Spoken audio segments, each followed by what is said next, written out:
Hello everyone, a very good evening. Online mode, is it audible and visible to you all? So screen blur दिसतीये. Online mode, एक बार yes no बोलना. Hello, sir. Yes, screen blur दिख रहा है. Blur दिख रहा है. तो network का इशू होगा, उसके वजह से थोड़ा ब्लर आएगा. थोड़ी देर बाद हो सकता है ठीक हो जाए. C to 8, ठीक है. अभी हुआ ठीक कुछ? नहीं हुआ. नहीं हुआ. और बाकी और दूसरे कोई प्रॉब्लम है क्या? सबको है. भाग्यश्री, विनायक,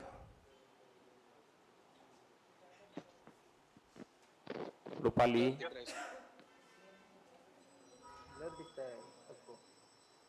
भूमिका, Anil, is it okay? Blur दिख रहा है सर स्क्रीन. ब्लर दिख रहा है. ठीक है, कोई नहीं. कम टू पेज नंबर, कौन सा पेज नंबर पे आना है अभी हम लोगों को? कम टू पेज नंबर 72, ठीक है ना? पेज नंबर 72 पे आ जाओ.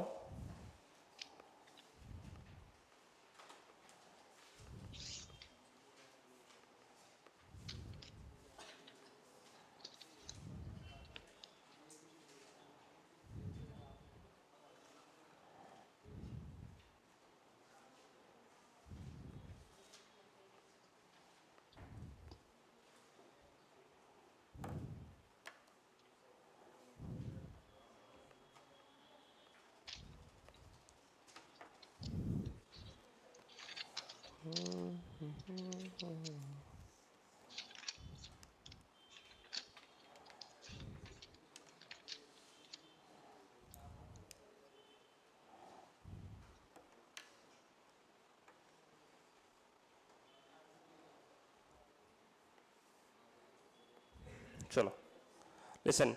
So page number 72. In the previous lecture we were doing depreciation, correct? Depreciation का कुछ सम्स हम लोग सॉल्व किए थे और बाकी का जो भी सम्स था I said एक बार ट्राई करना.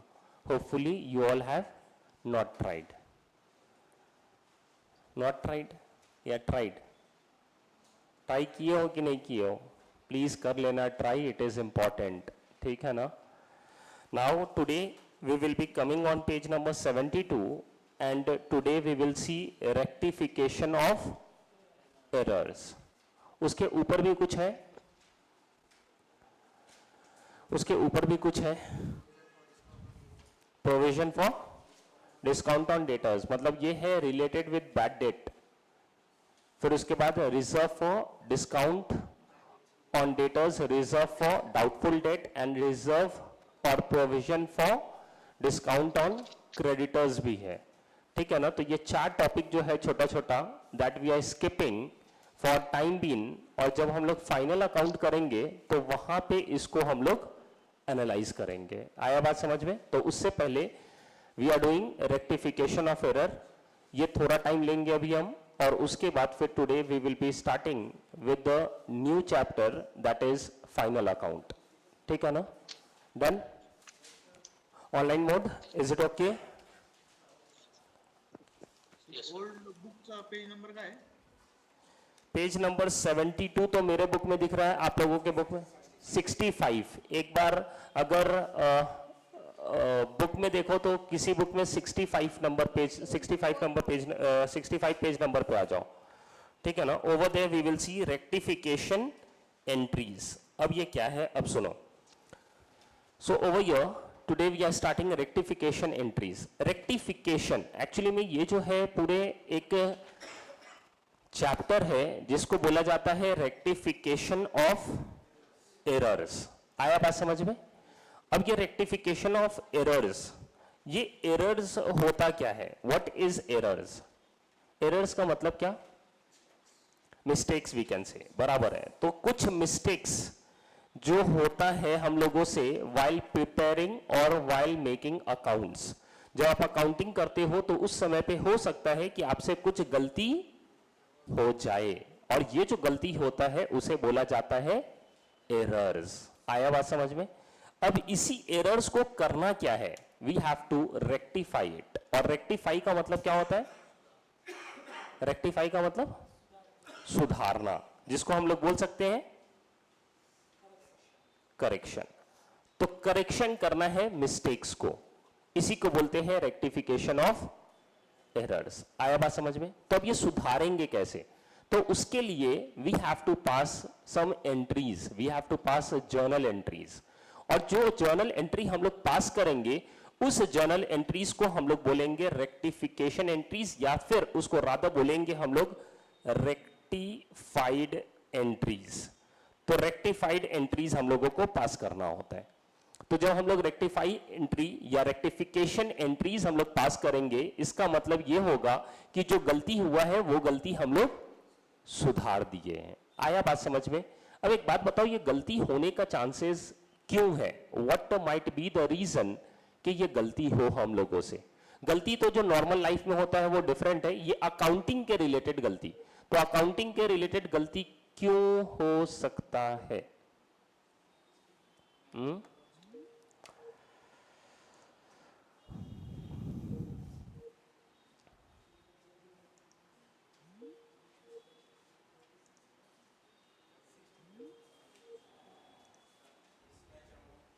मिसमैच अमाउंट, गलती होने का कारण हम पूछ रहे हैं, गलती क्यों हो सकता है? क्या गलती हो सकता है वो तो नहीं, क्यों गलती हो सकता है? हाँ,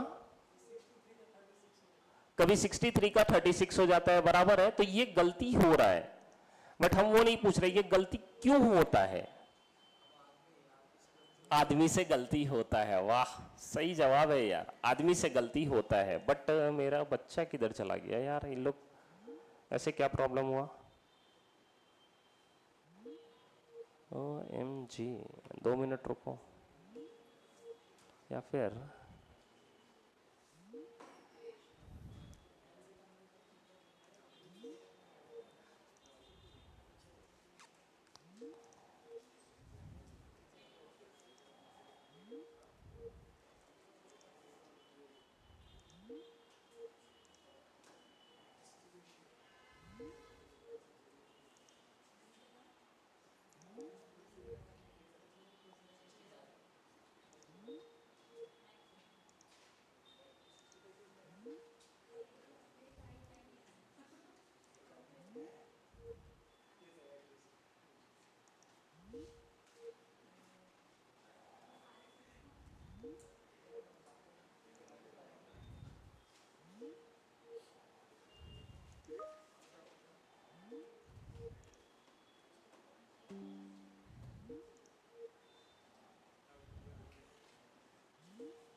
अच्छा एक बात बताओ, कल भी ऐसा प्रॉब्लम हुआ था क्या?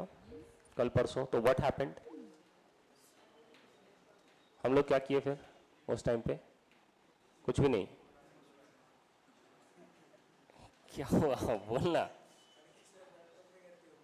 अच्छा हाँ वो ठीक है, नहीं यहाँ पे जैसे उनका, हाँ झूम चांगला वाटतो. Online mode, is it okay? आ रहा है आवाज? Yes sir. रूपाली आवाज आया? आवाज आ रहा है सर, पर screen is not visible at much at clear. Screen is not visible, screen visible हो जाएगा। ठीक है सर इंस्टीट्यूट को बताओ आप एक बार, इसका नेटवर्क का बहुत प्रॉब्लम हो रहा है करके।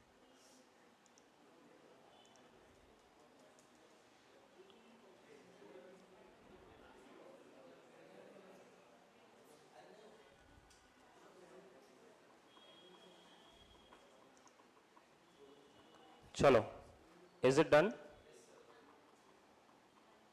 ऑनलाइन मोड इधर आ रहा है? हाँ Yes, तो sir, बस ठीक है, फिर कोई नहीं चलेगा। एक बार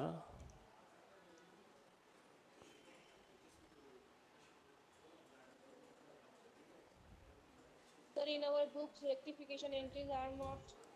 सुनो इधर, यूट्यूब पे एक बार चेक करना, उस पे आ रहे हैं। रेक्टिफिकेशन आहे का रे आपल्याकडे?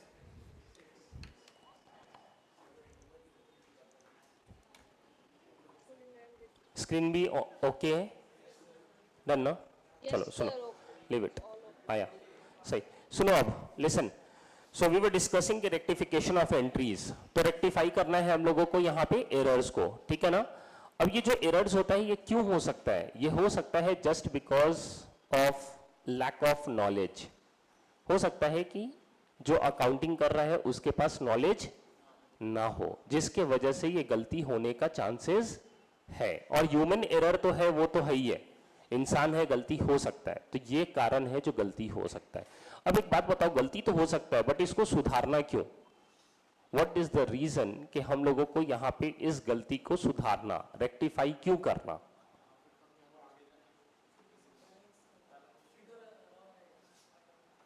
तो उससे क्या फर्क पड़ता है? फिगर रॉन्ग आने दो,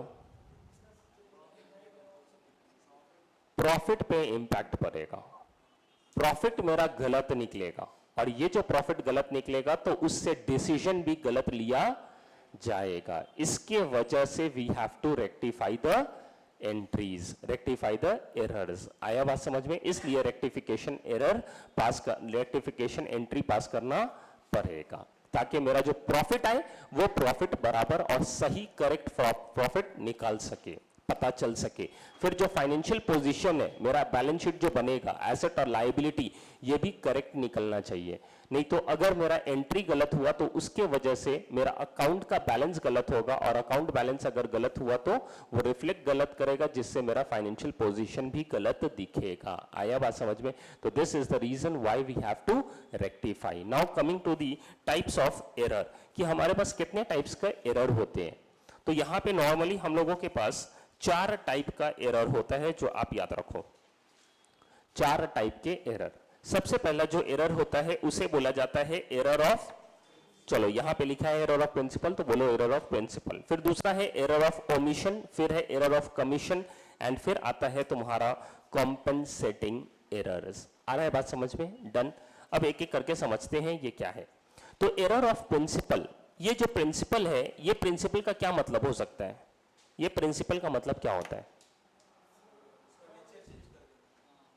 प्रिंसिपल का मतलब क्या होता है? हाँ बराबर, डेबिट की जगह क्रेडिट। क्या होता है? रूल है, बस। प्रिंसिपल का मतलब आप बोल सकते हो कि इट इज अ रूल्स। आया बात समझ में? द कॉन्सेप्ट्स, जो तुम्हारा कॉन्सेप्ट्स है और रूल्स है जिसके आधार पे आप अकाउंटिंग करते हो, उसमें गलती कर देना, उसके वजह से गलती हो जाना, तो उसे बोला जाएगा एरर ऑफ प्रिंसिपल। आ रहा है बात समझ में? डन। मतलब इसके अंदर क्या देखने को मिलेगा, यहां पे हम लोग नेचर चेंज कर देंगे। मींस एक्सपेंडिचर 2 प्रकार का होता है, एक होता है तुम्हारा रेवेन्यू एक्सपेंडिचर और दूसरा होता है कैपिटल एक्सपेंडिचर। तो रेवेन्यू एक्सपेंडिचर है बट उसे समझ लिए कैपिटल एक्सपेंडिचर, अगर कैपिटल एक्सपेंडिचर है उसे समझ लिए रेवेन्यू एक्सपेंडिचर।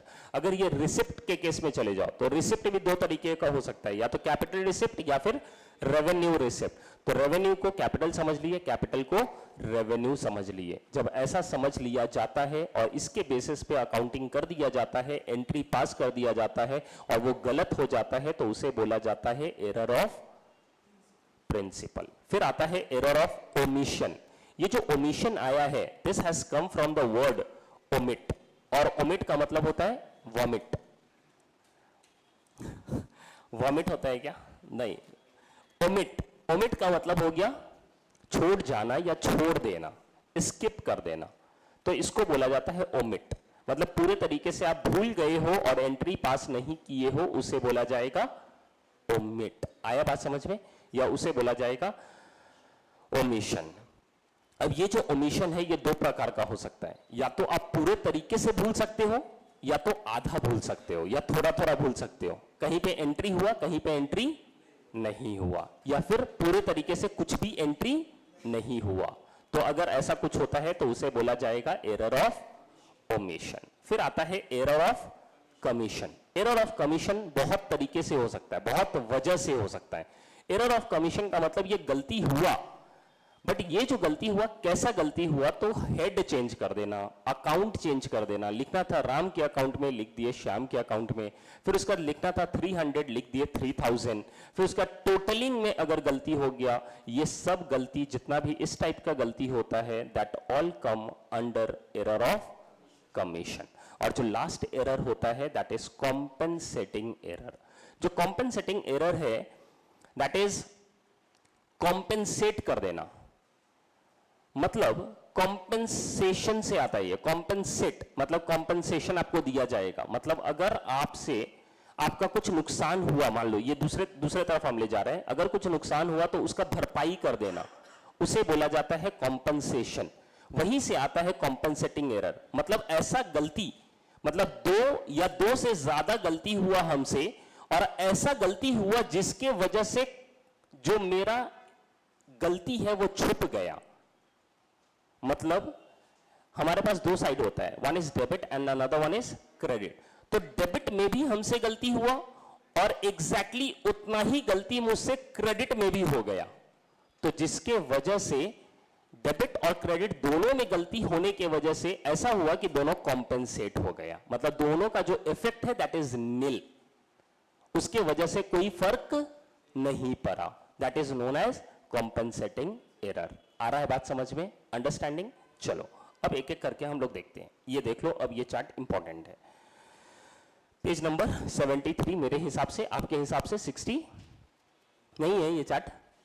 वाह गजब। नहीं है तो कोई बात नहीं, सिर्फ आप देखो इसमें करना क्या है, बस लिखो। लिखना है तो बताते हैं कहां तक लिखना है। This is rectification of error. इसके अंदर ये रेक्टिफाई कब कर रहे हैं हम लोग एरर, ये देखना है। तो अगर ट्रायल बैलेंस बनने से पहले अगर रेक्टिफाई कर रहे हो तो वहां पे कुछ किया जाएगा। ये 3 स्टेजेस पे हम लोग रेक्टिफाई कर सकते हैं। 3 स्टेजेस क्या है? तो सबसे पहला ये है कि आप जर्नल पास कर दिए, आप लेजर बना दिए। ये 2 जगह पे कहीं पे गलती हुआ हो, या फिर मान लो ट्रायल बैलेंस बनाने से पहले है ये, मतलब ट्रायल बैलेंस बनाने से पहले क्या बनाएंगे हम लोग? सिर्फ जर्नल पास करेंगे और दूसरा लेजर बनाएंगे। तो यहां पे कहीं पे गलती हो गया है, अब इसको सुधार रहे हो। कब सुधार रहे हो? ट्रायल बैलेंस बनाने से पहले। तो ये हो गया एक पार्ट। तो यहां पे हम लोग कैसे अपने गलती को सुधारेंगे वो आपको सिखाया जाएगा। फिर दूसरा बताया जा रहा है कि आफ्टर प्रिपेयरिंग ट्रायल बैलेंस, मतलब जर्नल भी हो गया, लेजर भी हो गया और ट्रायल बैलेंस भी बन गया। अब कहीं पे भी गलती हुआ होगा, अब ये गलती को सुधारा जा रहा है। तो ट्रायल बैलेंस बनने के बाद अगर आप गलती सुधारते हो तो ये दूसरा स्टेज आपका कहलाएगा, और यहां पे कैसे सुधारोगे वो आपको बताया जाएगा। आया बात समझ में? डन। और थर्ड जो आता है that is after preparing final account, मतलब फाइनल अकाउंट प्रिपेयर हो गया। अब ये जो फाइनल अकाउंट आता है यही आज हम लोग शुरू करने वाले हैं। तो ये फाइनल अकाउंट के अंदर क्या क्या बनाना पड़ेगा हम लोगों को? Very good. ट्रेडिंग अकाउंट बनाएंगे, प्रॉफिट एंड लॉस अकाउंट बनाएंगे और एक बैलेंस शीट बनाएंगे। तो ये तीनों बनने के बाद अगर हम लोग अपना गलती को सुधार रहे हैं तो कैसे सुधारेंगे वो आपको बताया जाएगा। आया बात समझ में? तो ये 3 स्टेजेस है जहां पे हम लोग अपने गलती को सुधार सकते हैं। अब कैसे कैसे सुधारा जाए गलती वो देखना है हम लोगों को। Understood everyone? आगे चलते हैं। ये सब जाने दो, सब छोड़ दो, लीव एवरीथिंग, लीव एवरीथिंग। आ जाओ यहां पे डायरेक्टली इलस्ट्रेशन नंबर 21 पे, ये समझाते हैं। डन। इलस्ट्रेशन नंबर 21 समझा जाए इसको, है कि नहीं है इलस्ट्रेशन 21? उसके बाद कौन सा इलस्ट्रेशन है भी कि नहीं है? इलस्ट्रेशन 21 है कि नहीं है? नहीं है, क्या बात है। चलेगा, कोई नहीं। इवन इफ नहीं है तो हमारे पास है क्वेश्चन और ये हाईलाइट हो रहा है आपको। तो एक तो आप या तो इसका फोटो ले सकते हो या फिर इसको आप लिख सकते हो, बट लिख लेना बाद में। अभी के लिए आप इसको फोटो लेकर पहले समझते रहो बात, ठीक है ना? तो कम से कम टाइम अपना सेव हो जाएगा। अब सुनिए इधर, लिसन। करना क्या है आपने? तो वहां पे क्या दिया, बस सिर्फ उसके बारे में बता के छोड़ दिया क्या? इंफॉर्मेशन, प्रॉब्लम नहीं दिया। एक प्रॉब्लम हम लोग सॉल्व करेंगे और समझेंगे इसको, ठीक है ना। पहले समझ लो, समझना इज इंपॉर्टेंट, बाद में फिर देखा जाएगा क्या करना है। अब देखो ये करें क्या हम लोग, तो यहां पे सबसे पहला बात, यहां पे थोड़ा जर्नल एंट्री अपना स्ट्रांग होना चाहिए। जर्नल एंट्री अगर आता है तो काम बन जाएगा। अब इसके अंदर हम लोग रेक्टिफाई कैसे करते हैं, तो उसके लिए what we have to do, कुछ स्टेप्स फॉलो करना होता है। तो जो स्टेप्स होता है, आप नॉर्मली इसको समझ लो, 4 कॉलम बनाना होता है नॉर्मली। जो सबसे पहला कॉलम होता है उसे हम लोग बोलते हैं रॉन्ग एंट्री। जो दूसरा कॉलम होता है दैट इज रिवर्स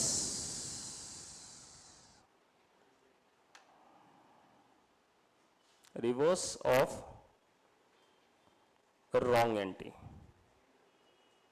ठीक है।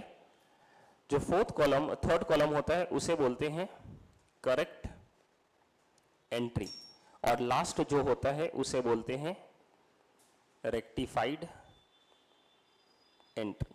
तो ये 4 कॉलम हम लोगों को बनाना होता है, और यहां से हम लोग धीरे धीरे हम लोग जा सकते हैं रेक्टिफाइड एंट्री पे। आया बात समझ में अभी तक? डन। अब इसको किया कैसे जाए, तो पहले तो क्वेश्चन पढ़ा जाए, what is the question all about. Illustration number 21 मेरे बुक में है, और किसी के पास है तो ठीक, नहीं है तो समझ लो। Rectify the following errors assuming that the errors were detected. आपको एरर डिटेक्ट हुआ कब कब, तो पहला वो डिटेक्ट हो गया before the preparation of the trial balance, दूसरा हो जाएगा after preparation of the trial balance, और तीसरा हो जाएगा after preparation of the final account. यही 3 स्टेज देखे थे। अब ये 3 स्टेजेस पे सुधारा कैसे जाए अपने गलती को। सबसे पहला देखा जाए, परचेज प्लांट फॉर ₹10,000। ये किया गया काम, ये ट्रांजैक्शन था, बट गलती क्या हुआ अपने से, wrongly passed through purchase account. तो गलती क्या हुआ उसको भूल जाओ, पहले ये ट्रांजैक्शन किसके बारे में है, क्या किए हम लोग, ट्रांजैक्शन था क्या, वी हैव परचेज्ड प्लांट, बराबर है। अगर आप परचेज करते हो प्लांट तो what would be the journal entry. Journal entry क्या होता अपना, सबसे पहला बात तो 2 अकाउंट क्या इन्वॉल्व होता अगर हम लोग खरीद रहे हैं प्लांट, एक प्लांट अकाउंट और दूसरा बैंक अकाउंट या कैश अकाउंट बोलेंगे, बराबर है। तो one is plant account and the another one is bank account. Understood this much. तो ये 2 अकाउंट इन्वॉल्व होता। अब इस 2 अकाउंट में जो इजी है वो मेरे लिए बैंक अकाउंट है। ये मेरा क्या है, 5 कैटेगरी में से ये क्या है, एसेट है, बराबर है। अब एसेट का गोल्डन रूल हमको जानना है, अगर इंक्रीज होगा तो डेबिट और डिक्रीज होगा तो क्रेडिट। तो ये जो कैश है या बैंक है, ये क्या हो रहा है तुम्हारा, अगर आप परचेज कर रहे हो प्लांट तो ये इंक्रीज हो रहा है या डिक्रीज हो रहा है, डिक्रीज हो रहा है। तो जब तुम्हारा डिक्रीज होता है एसेट तो आप क्या करोगे, डेबिट या क्रेडिट, क्रेडिट। और बात किसका चल रहा है अभी, बैंक अकाउंट का। इसका मतलब बैंक अकाउंट क्या हो गया, क्रेडिट। तो डेबिट कौन हो जाएगा, प्लांट अकाउंट। ये मेरा एंट्री होना चाहिए था। आया बात समझ में। तो मेरे पास यहां पे 4 हेड है, एक है रॉन्ग एंट्री, एक है रिवर्स एंट्री, दूसरा है करेक्ट एंट्री और तीसरा है रेक्टिफाइड एंट्री। तो ये एंट्री तो हम लोग फाइंड आउट करेंगे। जो अभी हम लोग एंट्री डिस्कस किए हैं, plant account debited to bank account, ये कहां जाना चाहिए, ये तीनों में से करेक्ट एंट्री में, हाँ या ना। तो करेक्ट एंट्री में हम लोग लिख देंगे plant account debited to bank account. आया बात समझ में, अंडरस्टैंडिंग एवरीवन। अब ये तो करेक्ट एंट्री होता, बट गलती हमसे क्या हुआ वो देखा जाए। Wrongly passed through purchase account, हम लोग गलती से परचेज अकाउंट थ्रू पास कर दिए। मतलब यहां पे जो 2 अकाउंट हम लोग सेलेक्ट किए, दैट वाज परचेज और दूसरा बैंक अकाउंट। तो एंट्री क्या पास हो गया अपने से, purchase account debited to bank account. Very good. तो ये एंट्री हम लोग पास कर दिए, परचेज अकाउंट डेबिटेड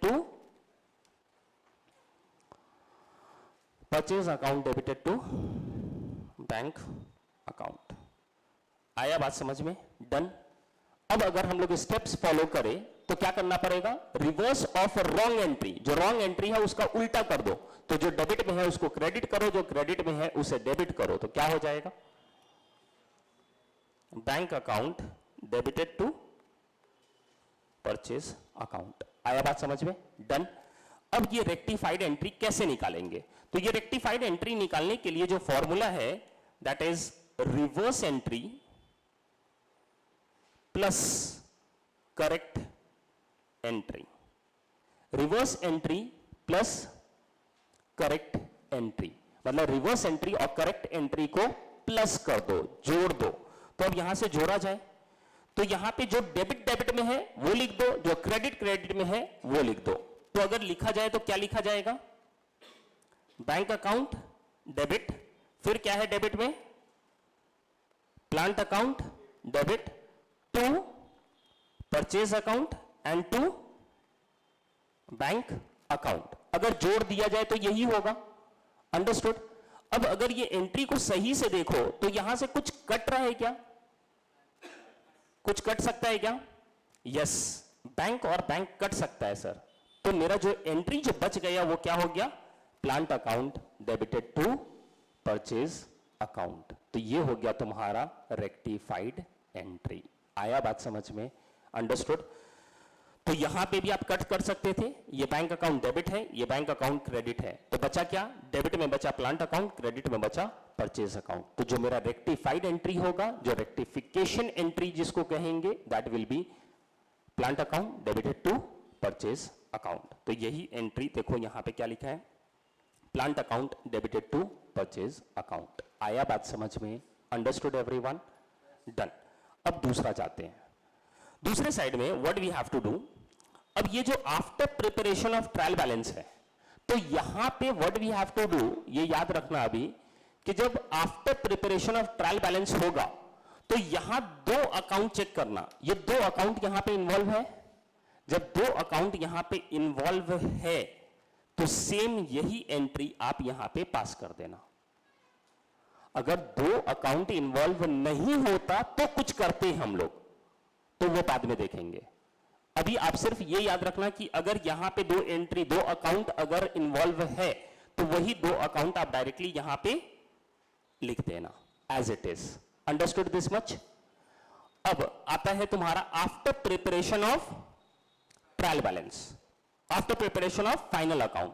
तो अब इसको क्या करना, यहां पे ये चीज देखना कि इसके अंदर जो दो अकाउंट है, ये कौन सा दो अकाउंट था? दो अकाउंट का नाम बताओ। One is plant and the another one is purchase account. Yes और नो? अब ये दो अकाउंट में से आपको फाइंड आउट करना है। एक बात बताओ, प्लांट अकाउंट अपना 5 कैटेगरी में से कौन सा है? Asset, asset. Very good. Purchase account कौन सा है? एक्सपेंसेस। एक्सपेंसेस। हम 5 कैटेगरी में से बोल रहे हैं, और 5 कैटेगरी मेरा क्या होता है? एसेट, या तो एक्सपेंस, या तो इनकम, या तो लायबिलिटी, या तो कैपिटल। अंडरस्टूड? अब अगर ये दो अकाउंट में से या तो आपको एक्सपेंस मिल जाए या तो इनकम मिल जाए, और ये एक्सपेंस के साथ क्या आता है? लॉस। ये इनकम के साथ क्या आता है? गेन। तो या तो एक्सपेंस मिल जाए, या तो लॉस मिल जाए, या तो इनकम मिल जाए, या तो गेन मिल जाए। ये चारों में से अगर कुछ भी दिख जाए तो वो अकाउंट को वहां से कट कर देना और उसके बदले में छाप देना profit and loss adjustment account. बस। आया बात समझ में? तो अगर देखा जाए तो प्लांट अकाउंट मेरा एसेट है, तो इसको हम कुछ नहीं कर सकते।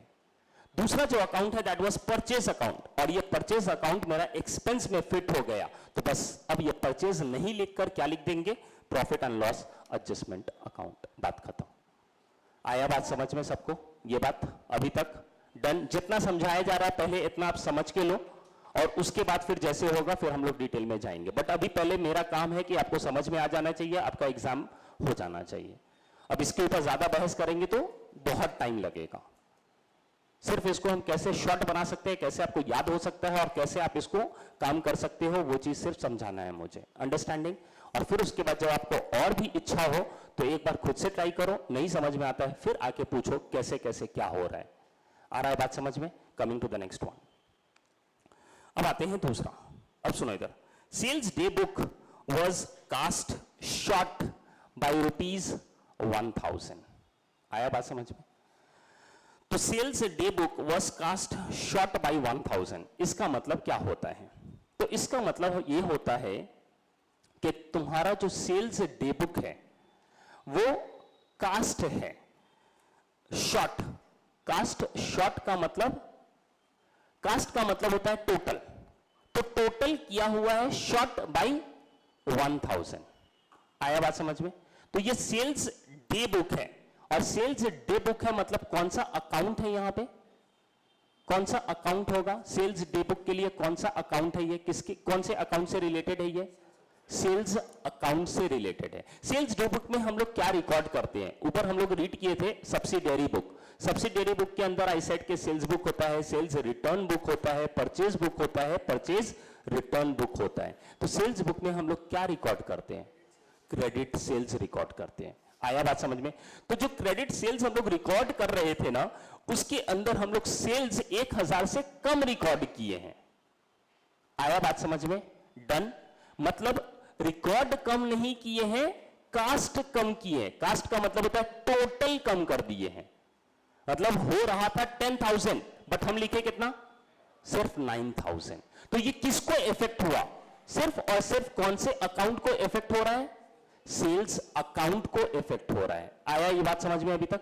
अब एक बात बताओ, सेल्स अकाउंट मेरा कौन सा बैलेंस होता है, सेल्स अकाउंट हमेशा तुम्हारा क्रेडिट बैलेंस होता है। ये हमको समझना है, अगर कि ये कौन सा बैलेंस होता है तो उसका नेचर समझेंगे हम लोग कि ये सेल्स अकाउंट पांचों में से कौन सा में जाएगा, इनकम में। और इनकम इंक्रीज होता है तो क्या होता है, क्रेडिट। तो बस उसका बैलेंस भी क्या होगा, क्रेडिट होगा, हमेशा क्रेडिट होगा। आया बात समझ में?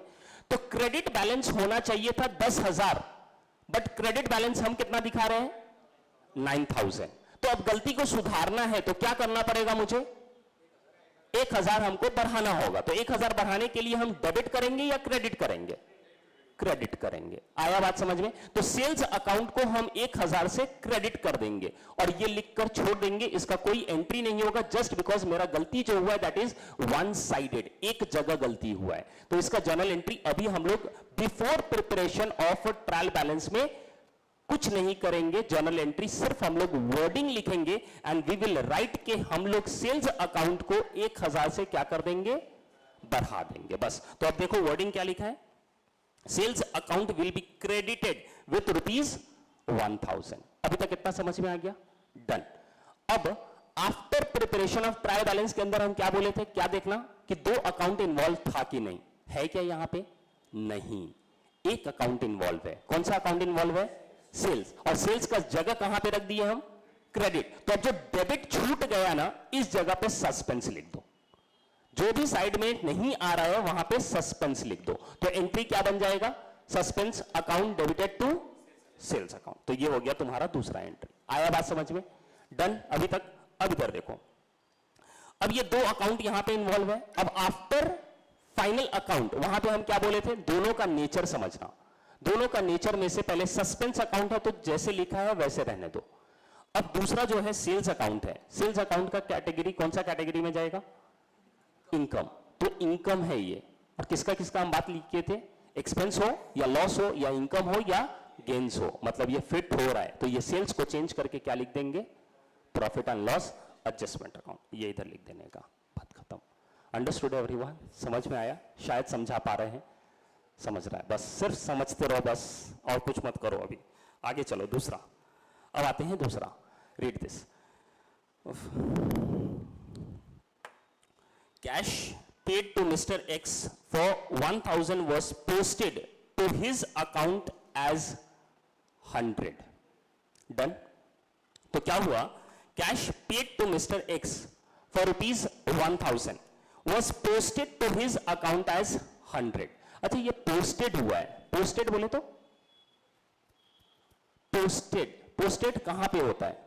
अच्छा एक बात बताओ, छोड़ो जाने दो, cash paid to mister X, इसका जर्नल एंट्री क्या होना चाहिए, mister X account debited to cash account. आया बात समझ में? तो यहां पे दो अकाउंट कौन सा इन्वॉल्व है, मिस्टर एक्स और दूसरा कैश अकाउंट। आ रहा है बात समझ में?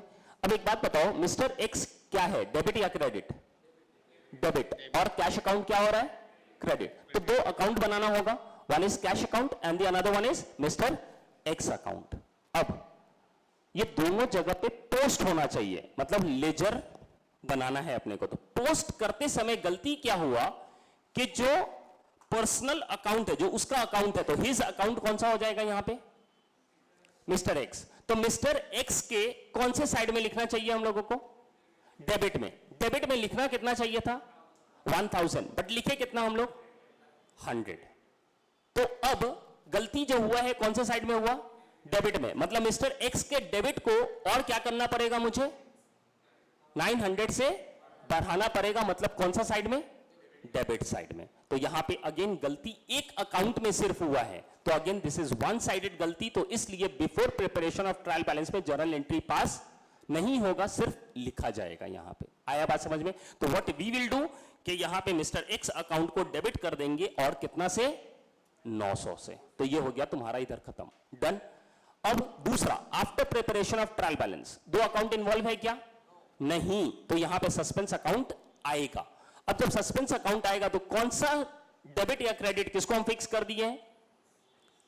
मिस्टर एक्स को कौन सा साइड फिक्स किए हैं? डेबिट। तो इसका मतलब क्रेडिट खाली है, तो क्रेडिट में क्या लिखना पड़ेगा? Suspense account. तो एंट्री क्या हो जाएगा? X account debited to suspense account. अब आते हैं दूसरे साइड। अब after preparation of final account, अब after preparation of final account के अंदर one is X and the another one is suspense. तो सस्पेंस को एज इट इज छोड़ देना है। दूसरा कौन हो गया? एक्स। अब जो एक्स है, क्या ये एक्सपेंस है? क्या ये इनकम है? क्या ये लॉस है? क्या ये गेन है? नहीं। तो कुछ नहीं करेंगे, जैसे है वैसे लिख देंगे। तो फिर से क्या आ जाएगा? X account debited to suspense account. बात खत्म, डन एवरीवन। आगे चलते हैं। Fourth, purchase goods from Mr. T for rupees 3,500 was entered in the purchase day book as rupees 500। आया बात समझ में? परचेज डे बुक के अंदर हम लोग कितना रिकॉर्ड किए हैं? 500 रिकॉर्ड किए हैं, बट रिकॉर्ड कितना होना चाहिए? 3,500 रिकॉर्ड होना चाहिए था। डन। तो अब परचेज डे बुक में एंट्री किए हैं हम लोग सिर्फ 500 परचेज डे बुक में। इसका टोटल वगैरह में गलती नहीं हुआ है, लिखने में गलती हो गया। और जब परचेज डे बुक में हम लोग एंट्री लिखे तो एंट्री क्या पास हुआ होगा? एंट्री क्या पास हुआ होगा?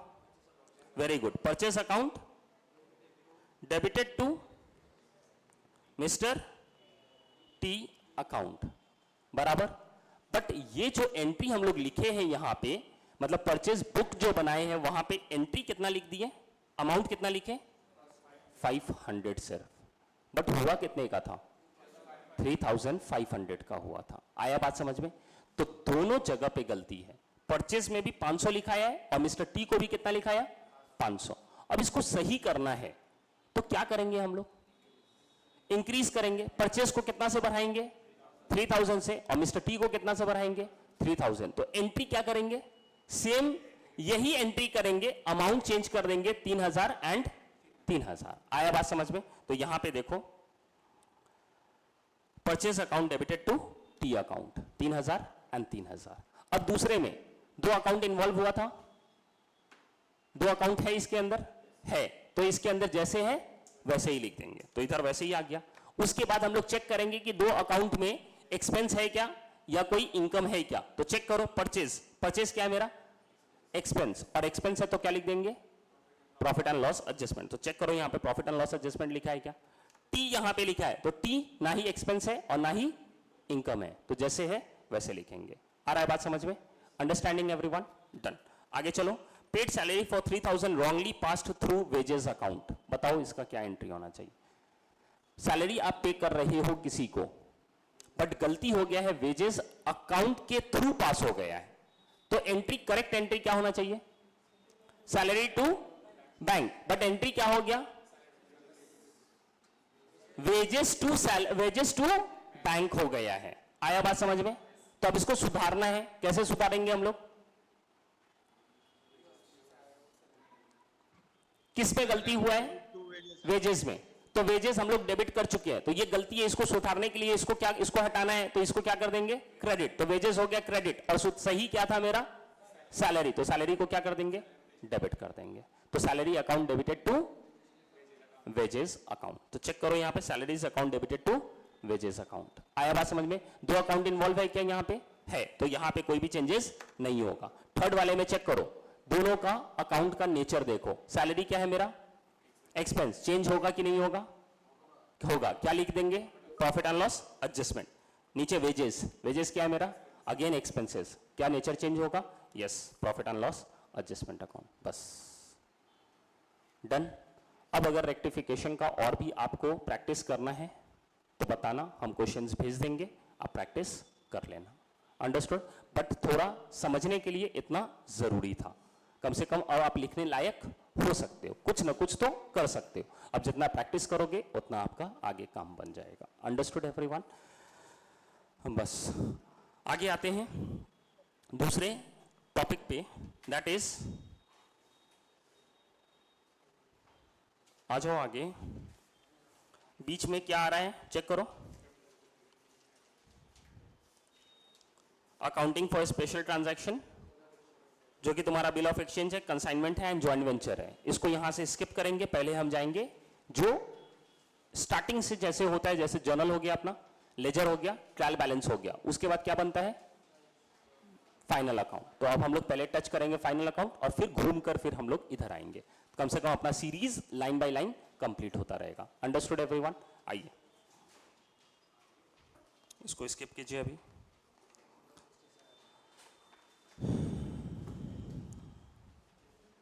कितना है पेज, 167।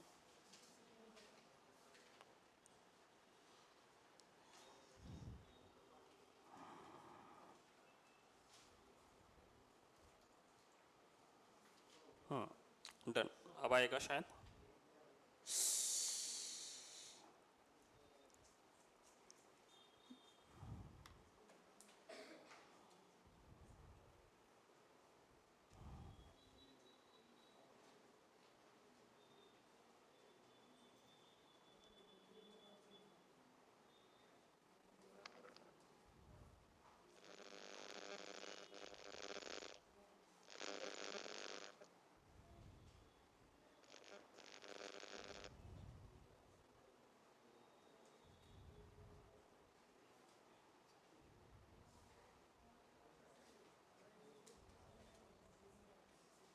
आया क्या, यही है,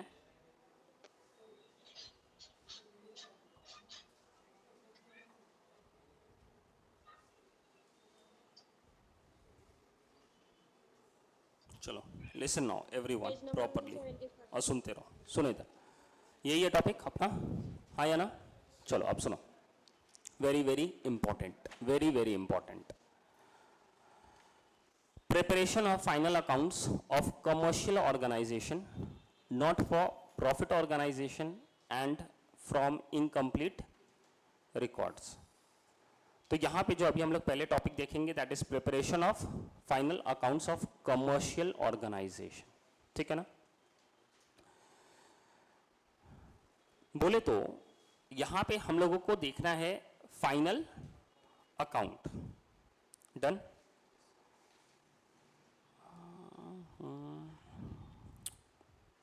ठीक है, अब जो कमर्शियल ऑर्गेनाइजेशन है ना, यहां पे हम लोगों को देखना है नॉन कॉर्पोरेट कमर्शियल ऑर्गेनाइजेशन का। देखो कमर्शियल ऑर्गेनाइजेशन के अंदर दो पार्ट आ सकता है, one is corporate and the another one is non corporate, incomplete नहीं, ये कॉर्पोरेट का बात कर रहे हैं। और कॉर्पोरेट का मतलब क्या हो रहा है यहाँ पे, कॉर्पोरेट, कॉर्पोरेट बोलते हैं बॉडी ऑफ कॉर्पोरेट, जिसको हम लोग बोलते हैं कंपनी। तो एक होता है फाइनल अकाउंट ऑफ कंपनी और दूसरा होता है final account of non company. आया बात समझ में। अब नॉन कंपनी के अंदर जैसे कंपनी का फाइनल अकाउंट बनाना, कंपनी का ट्रेडिंग अकाउंट बनाना, प्रॉफिट एंड लॉस अकाउंट बनाना एंड बैलेंस शीट बनाना, वो हम लोग देखे थे ग्रुप 2 में, बराबर है।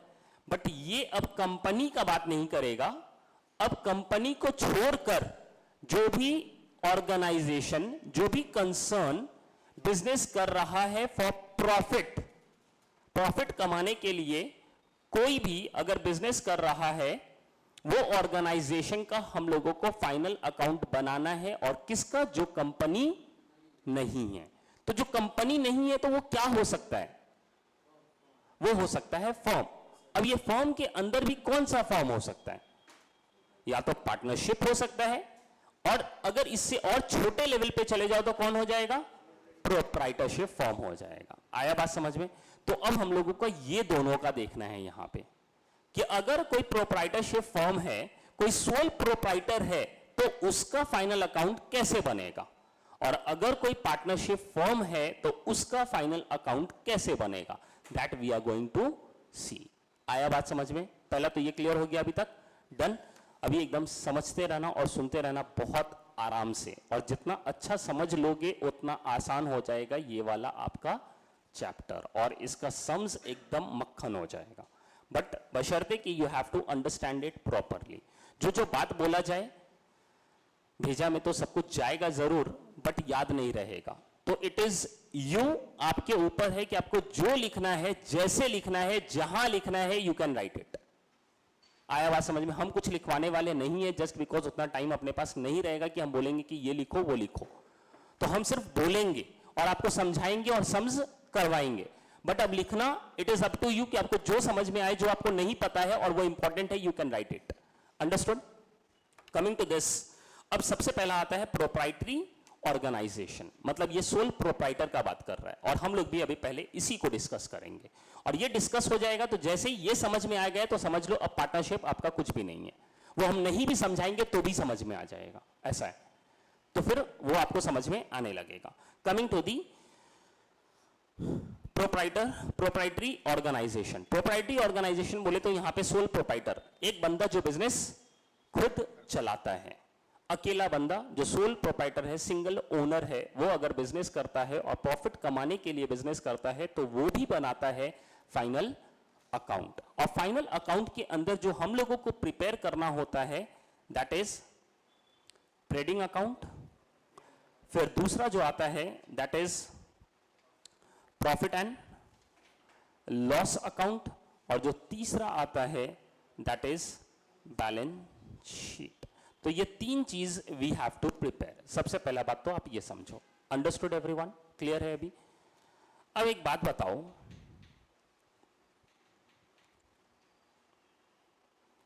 Trading account, understood? तो this is account, this is also account, मतलब दिस इज ऑल्सो अकाउंट बोले तो profit and loss is also account, whereas जो बैलेंस शीट है ये तुम्हारा अकाउंट नहीं है। सबसे पहला बात ये। आया बात समझ में? तो ये दोनों तुम्हारा है अकाउंट, बट ये जो बैलेंस शीट है ये अकाउंट नहीं है, ये क्या है? अपना स्टेटमेंट है। और जो स्टेटमेंट बनता है ये फॉर अ पर्टिकुलर डे बनता है, एक पर्टिकुलर डे का बनता है। और ये जो बनता है अकाउंट, ये समझ लो पूरे साल का बनता है, फॉर द ईयर। आया बात समझ में? तो ये जो बैलेंस शीट है, ये स्टेटमेंट है, ये एक दिन का आपको यहां पे कुछ पता चलेगा। जो पता चलेगा उसे बोला जाता है फाइनेंशियल पोजीशन पता चलेगा। अंडरस्टूड? फाइनेंशियल पोजीशन पता चलेगा। बट ये जो ट्रेडिंग अकाउंट है and profit and loss account है, यहां से जो आपको पता चलने वाला है वो क्या पता चलेगा? या तो प्रॉफिट पता चलेगा या फिर लॉस पता चलेगा। तो जो बिजनेस हो रहा है उस पे प्रॉफिट हो रहा है या लॉस हो रहा है, that you will come to know when you will prepare trading account and profit and loss account. आ रहा है बात समझ में?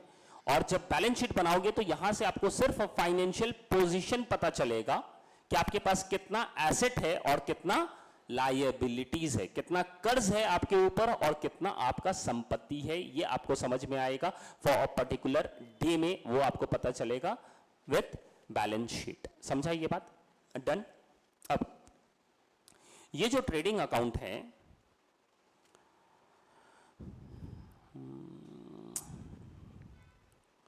ये है तुम्हारा ट्रेडिंग अकाउंट। अंडरस्टूड? अब ये जो अकाउंट है, मतलब समझ लो ये तुम्हारा लेजर है। कभी भी कोई भी अकाउंट है तो इट इज योर लेजर। तो लेजर का जैसा फॉर्मेट बनता है, समझ लो वही फॉर्मेट हम लोग यहां पे भी बनाएंगे। आया बात समझ में? बट यहां पे हम लोग डेट वगैरह नहीं लिखेंगे। तो यहां पे आएगा क्या? तो सबसे पहला जो आता है दैट इज पर्टिकुलर्स, फिर यहां पे आप डायरेक्टली लिखोगे अमाउंट और ये भी लिखोगे अमाउंट, ये बन जाएगा फिर से पर्टिकुलर्स, ये आएगा अगेन अमाउंट एंड ये आएगा अमाउंट। अभी तक कितना समझा, अंडरस्टूड। अब इसके बाद जो बनाना होता है that is profit and loss account. अब ये भी वैसा ही बनेगा क्योंकि ये भी अकाउंट है, तो सेम ढांचा जैसा ऊपर बना वैसा ही ढांचा नीचे भी रहेगा। तो सबसे पहला जो आपका कॉलम होगा that is particulars, again amount and amount, और यही छाप देना पर्टिकुलर्स अमाउंट एंड अमाउंट। और इसके बाद जो आप बनाओगे that will be your balance sheet. Balance sheet का भी फॉर्मेट समझ लो वही है, सिर्फ नाम चेंज है यहां पे, और ये अकाउंट नहीं है। जब अकाउंट नहीं है मतलब यहां पे debit side and credit side नहीं होगा।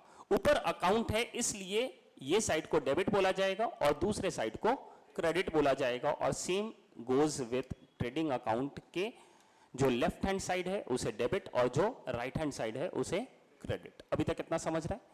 अब आया बैलेंस शीट, तो बैलेंस शीट का जो फॉर्मेट है ये थोड़ा चेंज हो जाएगा। यहां पे वी वोंट राइट पर्टिकुलर्स, यहां पे हम लोग बैलेंस शीट के अंदर आता क्या क्या है, या तो एसेट आएगा या तो लायबिलिटीज आएगा। बोलने को तो एसेट्स एंड लायबिलिटीज बोलते हैं, बट लिखने को सबसे पहले हम लोग लिखते हैं लायबिलिटीज, फिर अमाउंट लिखेंगे and then we will write assets, और फिर अमाउंट एंड अमाउंट। अभी तक कितना समझ रहे हैं, अंडरस्टैंडिंग एवरीवन।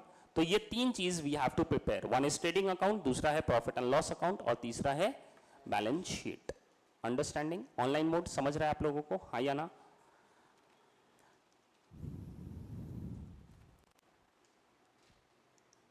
ऑनलाइन मोड कोई है कि नहीं, यस चलेगा, आ जाओ सुनो। अब जो ट्रेडिंग अकाउंट है, जो प्रॉफिट एंड लॉस अकाउंट है, और जो बैलेंस शीट है, बैलेंस शीट में तो समझ में आ गया कि क्या क्या जाने वाला है। एक है तुम्हारा लायबिलिटीज और दूसरा है तुम्हारा एसेट। और जो हम लोग अभी तक सीखे थे दैट वाज 5 कैटेगरी। 5 कैटेगरी क्या था, asset, expenses, income, liability and capital. तो ये 5 कैटेगरी हम लोग देखे हैं। इसमें से जो एसेट है और जो लायबिलिटीज है ये कहां चला गया, बैलेंस शीट। तो इसका पोजीशन तो बैलेंस शीट में पहुंच गया। अब बचा अपने पास कैपिटल।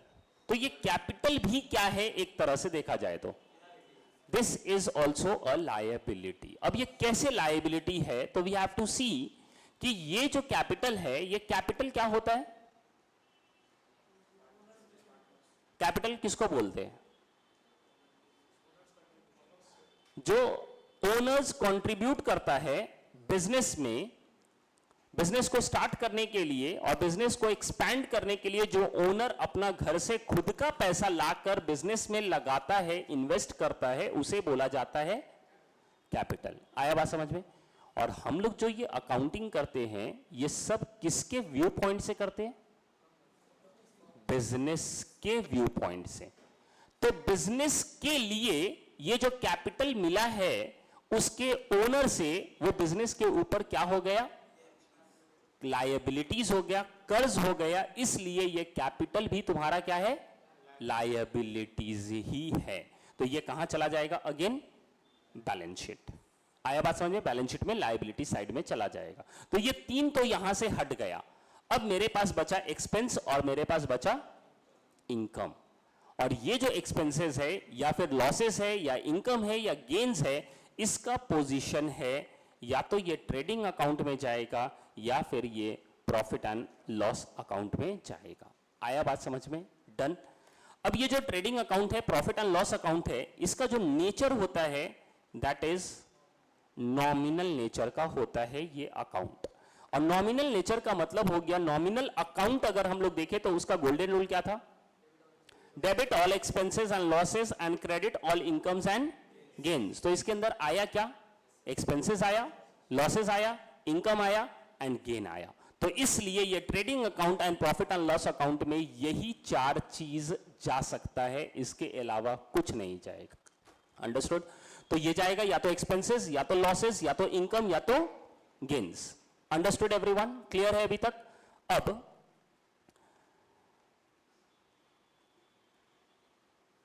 गोल्डन रूल के हिसाब से debit all expenses and losses and credit all income and gains. तो ट्रेडिंग अकाउंट के जो डेबिट साइड में है वहां जाएगा एक्सपेंसेस एंड वहां जाएगा लॉसेस। तो क्रेडिट साइड में क्या जाएगा? Income and gains. And this same will go to profit and loss में भी वही होगा फिर, क्योंकि ये भी नॉमिनल नेचर है। तो जो भी एक्सपेंसेस होगा और जो भी लॉसेस होगा वो डेबिट करेंगे, और जो भी इनकम होगा और जो भी गेन्स होगा उसे क्या करेंगे? क्रेडिट करेंगे। अभी तक समझ रहे हैं इतना बात? डन। तो इनकम, एक्सपेंसेस और तुम्हारा लॉस और गेन, इसका जगह किधर हो गया? Trading account and profit and loss account. Balance sheet का जगह हो गया liabilities and assets as well as capital. तो ये हो गया तुम्हारा, सब फिट हो गया।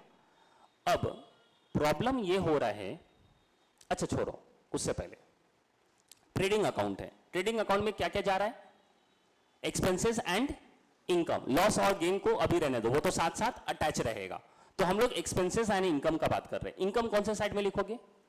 Credit side. और डेबिट साइड में क्या लिखोगे? एक्सपेंस। अब ये अकाउंट से क्या निकल कर आएगा? हम नहीं पूछे ग्रॉस प्रॉफिट, हम क्या निकल कर आएगा?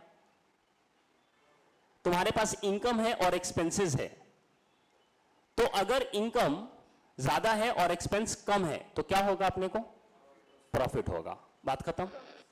आ रहा है बात समझ में? और अगर यही उल्टा होता है तो क्या हो जाएगा? लॉस हो जाएगा। डन। तो अब एक बात बताओ, अगर मेरा इनकम ट्रेडिंग अकाउंट में, if my income is 100 and my expense is 80, तो कौन सा साइड कम है? Debit side. कितना कम है? 20। तो ये 20 यहां पे कहीं पे लिखना पड़ेगा। अब ये जो 20 निकला, ये क्या निकला मेरा? ये मेरा निकला इनकम मेरा ज्यादा है या कम है? ज्यादा है। और एक्सपेंस क्या है? कम है। तो ये क्या निकलेगा? मेरा प्रॉफिट निकलेगा। तो ये हो जाएगा तुम्हारा प्रॉफिट, और ये दोनों साइड हो गया match. Understood? In similar way मेरा प्रॉफिट एंड लॉस अकाउंट भी है। तो प्रॉफिट एंड लॉस अकाउंट में मान लो यहां पे तुम्हारा इनकम्स है टोटल 20 और यहां एक्सपेंसेस है 10। तो फिर से कौन सा साइड कम आया? Debit side. कितना कम आया? 10। ये क्या आ जाएगा? प्रॉफिट। और ये भी साइड मैच हो गया, ये भी साइड मैच हो गया। आया बात समझ में? तो now trading account and profit and loss account के अंदर we have profit and over here also we have profit. ये उल्टा भी हो सकता है, लॉस भी आ सकता है, लॉस भी आ सकता है। आया बात समझ में? एक जगह प्रॉफिट आ सकता है, दूसरी जगह लॉस आ सकता है। एक जगह लॉस आ सकता है, दूसरी जगह प्रॉफिट आ सकता है। तो ये ऊपर नीचे कुछ भी हो सकता है। बट अगर हम ये भी प्रॉफिट बोले और ये भी प्रॉफिट बोले और सिर्फ हम प्रॉफिट बोले तो there will be a confusion कि ये प्रॉफिट कहां से निकला? ट्रेडिंग अकाउंट से निकला हुआ प्रॉफिट है या फिर प्रॉफिट एंड लॉस अकाउंट से निकला हुआ प्रॉफिट है? इसके वजह से यहां पर एक चीज ऐड किया गया जिसको बोला गया, जो तुम्हारा ट्रेडिंग अकाउंट से निकलेगा उसे नाम दे देना ग्रॉस प्रॉफिट, और जो तुम्हारा प्रॉफिट एंड लॉस अकाउंट से निकलेगा उसका नाम दे देना नेट प्रॉफिट। आया बात समझ में? तो यही उल्टा केस होगा तो लॉस किधर निकलेगा? डेबिट साइड या क्रेडिट साइड? Credit side. तो यहां पे मेरा निकल जाएगा लॉस, और इस लॉस का क्या नाम देंगे हम? Gross loss. और यहां अगर लॉस आता है तो इसका क्या नाम देंगे? Net loss. अभी तक कितना समझ में आया? तो ट्रेडिंग अकाउंट से आप क्या फाइंड आउट करोगे? ट्रेडिंग अकाउंट से क्या फाइंड आउट हो पाएगा? या तो ग्रॉस प्रॉफिट या तो gross loss. Profit and loss account से क्या फाइंड आउट होगा? या तो नेट प्रॉफिट या तो नेट लॉस। बैलेंस शीट से क्या फाइंड आउट होगा? बैलेंस शीट से कुछ भी फाइंड आउट नहीं होगा। बैलेंस शीट आपका हो जाना चाहिए टैली, और अगर टैली हो जाना तो आप खुश होना, बट ज्यादा मत होना, क्योंकि ये 99% चांस है कि आपका करेक्ट है, but there is a probability, there is a chance कि 1% है कि ये गलत है। इवन इफ ये टैली हो जाए, ये गलत होने का संभावना है, just because of the compensating error. Debit में भी गलती, क्रेडिट में भी गलती, एसेट में भी गलती, लायबिलिटी में भी गलती, और दोनों तरफ ऐसा गलती जो दोनों बैलेंस हो गया। तो वो गलती न इधर दिखा न उधर दिखा, मैच तो कर गया बट ये भी गलत। तो हो सकता है कि गलत है, बट कम से कम संतुष्टि हो जाएगा कि हाँ जो किए हैं वो सही है। आया बात समझ में? डन। तो ये हो गया तुम्हारा पूरा अभी तक trading account, profit and loss account और दूसरा बैलेंस शीट। क्लियर है अभी तक? नाउ अब अगर बताओ प्लांट एंड मशीनरी दिया हुआ है तो ट्रेडिंग अकाउंट के कौन से साइड में जाएगा? एसेट साइड में जाएगा। ट्रेडिंग अकाउंट के कौन से साइड में जाएगा? डेबिट साइड या क्रेडिट साइड?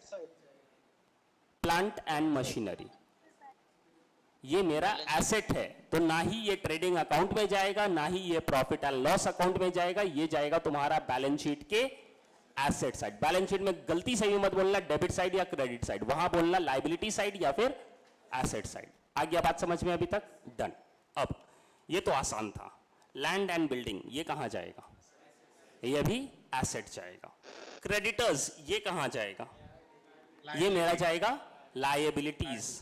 अब ये आया तुम्हारा वेजेस। वेजेस क्या है? Debit side. वेजेस क्या है? एक्सपेंस है। तो एक्सपेंस का जगह कहां कहां है? या तो ट्रेडिंग अकाउंट के डेबिट या तो प्रॉफिट एंड लॉस अकाउंट के डेबिट, तो दोनों जगह जाएगा। बराबर? दोनों जगह नहीं जाएगा। अगर दोनों जगह जाना रहता तो मेरा ग्रॉस प्रॉफिट भी सेम आता और नेट प्रॉफिट भी सेम आता, तो इसलिए ये दोनों जगह नहीं जाएगा, ये कहीं जाएगा। तो दिस इज इनकम्प्लीट अभी तक कि ये एक्सपेंसेस है और ये भी एक्सपेंस है। तो कौन सा एक्सपेंस है जो ट्रेडिंग में जाएगा, कौन सा एक्सपेंस है जो प्रॉफिट एंड लॉस में जाएगा, वो अब हम लोगों को समझना है। Understood? This is important now. अब ये जो एक्सपेंसेस है इसके अंदर से we have two types of expenses. एक होता है डायरेक्ट एक्सपेंसेस और दूसरा होता है इनडायरेक्ट एक्सपेंस। यहां पे ये चीज को अब देखना है।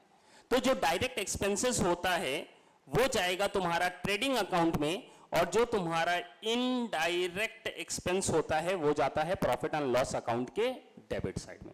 Similar will happen with income also. तो बताओ कौन सा नेचर का इनकम होगा तो जाएगा ट्रेडिंग अकाउंट में? Direct income. बराबर है, डायरेक्ट। तो यहां पे डायरेक्ट इनकम अगर रहा तो जाएगा ट्रेडिंग अकाउंट के क्रेडिट में, और अगर इनडायरेक्ट इनकम रहा तो कहां जाएगा? प्रॉफिट एंड लॉस अकाउंट के क्रेडिट साइड में। अभी तक कितना समझ में आया? डन। अब सर हमको पता कैसे चलेगा ये डायरेक्ट एक्सपेंस है या फिर ये इनडायरेक्ट एक्सपेंस है, या कैसे समझ में आएगा कि ये इनडायरेक्ट एक्सपेंस है या इनडायरेक्ट इनकम है? आया बात समझ में? तो now we have to understand that. अब समझो इधर फाइनल अकाउंट में क्या क्या बनाते हो? Trading account, profit and loss account and balance sheet. Balance sheet से क्या फाइंड आउट होगा? फाइनेंशियल पोजीशन पता चलेगा। मतलब यहां पे कुछ भी फाइंड आउट नहीं करेंगे, यहां पे हम लोगों का ये क्या हो जाएगा? दोनों स्टेटमेंट दोनों साइड टैली हो जाएगा। ठीक है। प्रॉफिट एंड लॉस अकाउंट से क्या पता चलेगा? या तो नेट प्रॉफिट या तो नेट लॉस। नेट प्रॉफिट कब होगा? जब क्रेडिट साइड ज्यादा है, जब इनकम साइड ज्यादा है, एक्सपेंस साइड कम है तो नेट प्रॉफिट होगा। इसका उल्टा हुआ तो नेट लॉस होगा। ट्रेडिंग अकाउंट क्यों प्रिपेयर करते हैं? ग्रॉस प्रॉफिट या ग्रॉस लॉस निकालने के लिए। ग्रॉस प्रॉफिट कब आएगा? जब क्रेडिट साइड ज्यादा होगा और डेबिट साइड कम होगा, या फिर दूसरा ग्रॉस लॉस होगा। बराबर है। और भी दूसरे तरीके से कैसे बोलोगे? जब डायरेक्ट इनकम ज्यादा है और डायरेक्ट एक्सपेंस कम है तो उस समय पे क्या निकलेगा? ग्रॉस प्रॉफिट निकलेगा। आया बात समझ में? अब आगे ये direct expenses and indirect expenses समझेंगे। सबसे पहला बात डायरेक्ट और इनडायरेक्ट समझते हैं, एक्सपेंस एंड इनकम को बाद में। अब डायरेक्ट एक्सपेंस क्या होता है? Directly related to product. Directly related to product. जो फैक्ट्री में which is directly related to business बोलते हैं एकदम इजी टर्म में, बट फिर भी ये कंफ्यूजन होता है। तो expenses which is directly related to business उसको बोलते हैं डायरेक्ट एक्सपेंसेस, और वो एक्सपेंसेस जो कि डायरेक्टली बिजनेस से रिलेटेड नहीं है उसे बोलेंगे इनडायरेक्ट एक्सपेंस। तो इसका मतलब क्या होता है?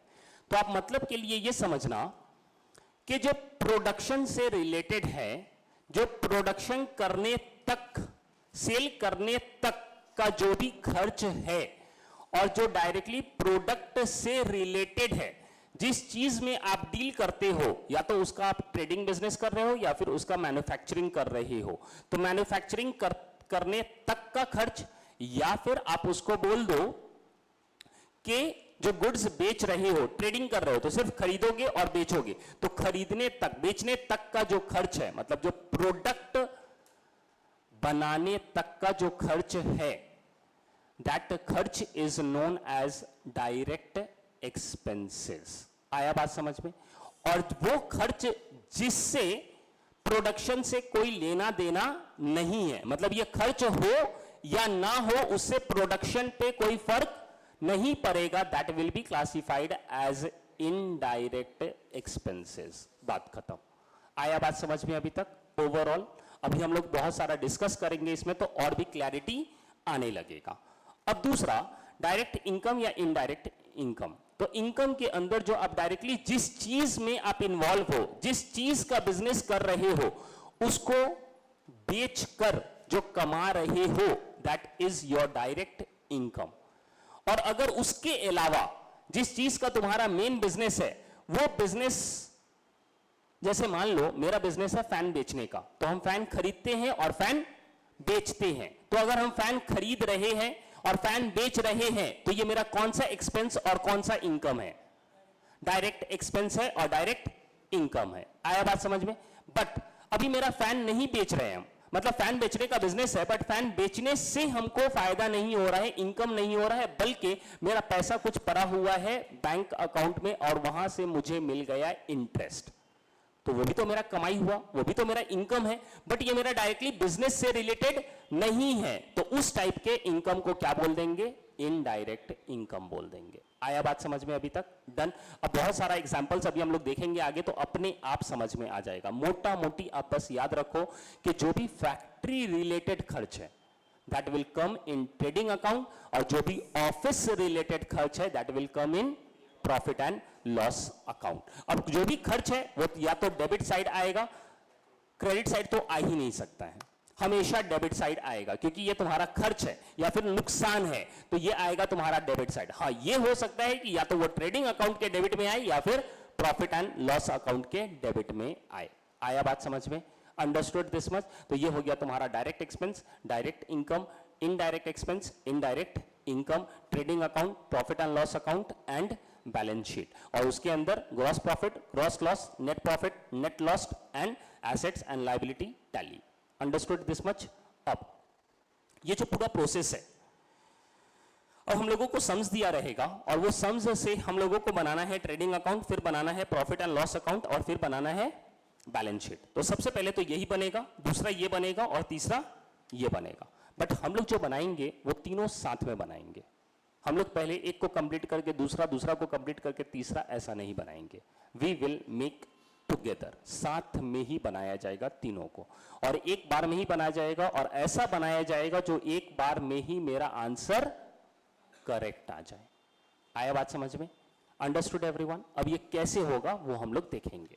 अब जो सम्स दिया रहेगा हम लोगों को, देखो सबसे पहला जो अकाउंटिंग होता है, अकाउंटिंग के अंदर जो अपना पूरा स्टेजेस है, सबसे पहले हम लोग क्या करते थे?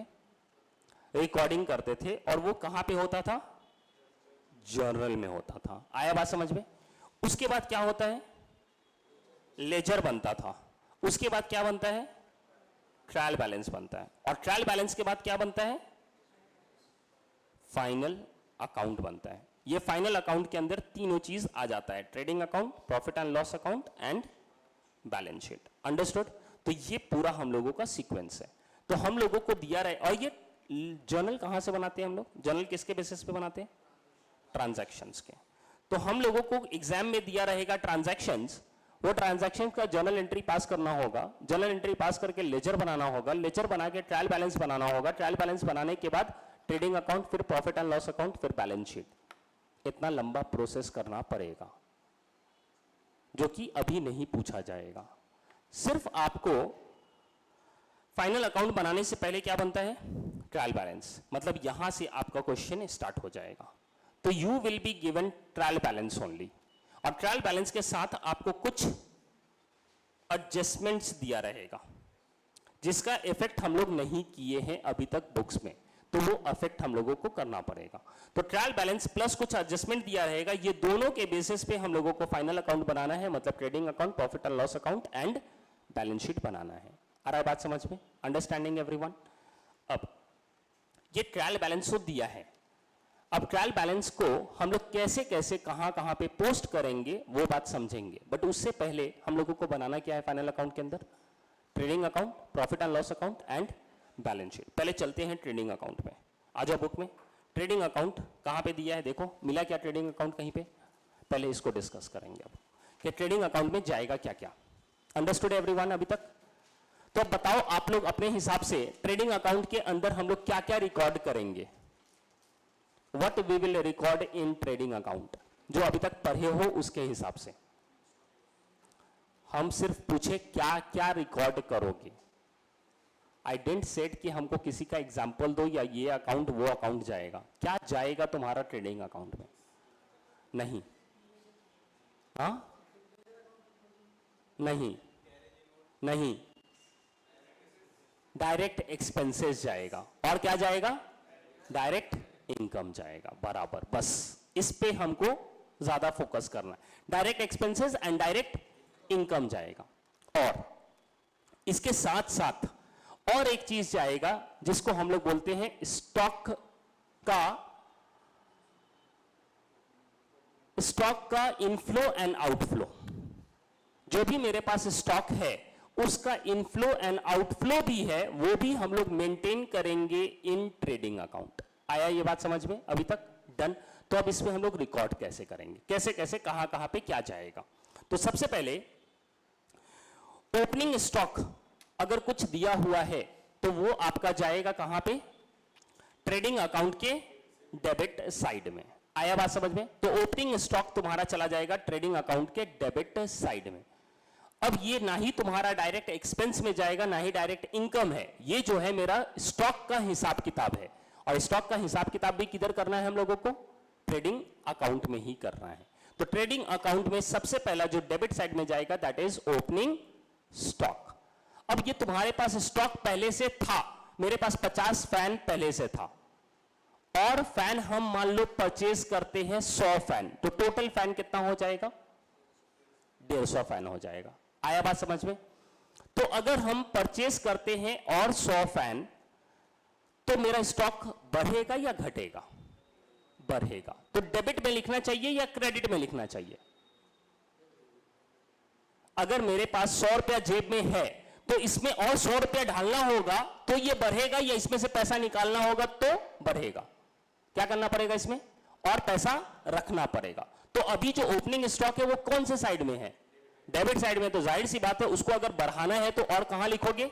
डेबिट में ही लिखोगे। तो जो आप परचेज कर रहे हो वो भी किधर जाएगा? डेबिट में ही जाएगा।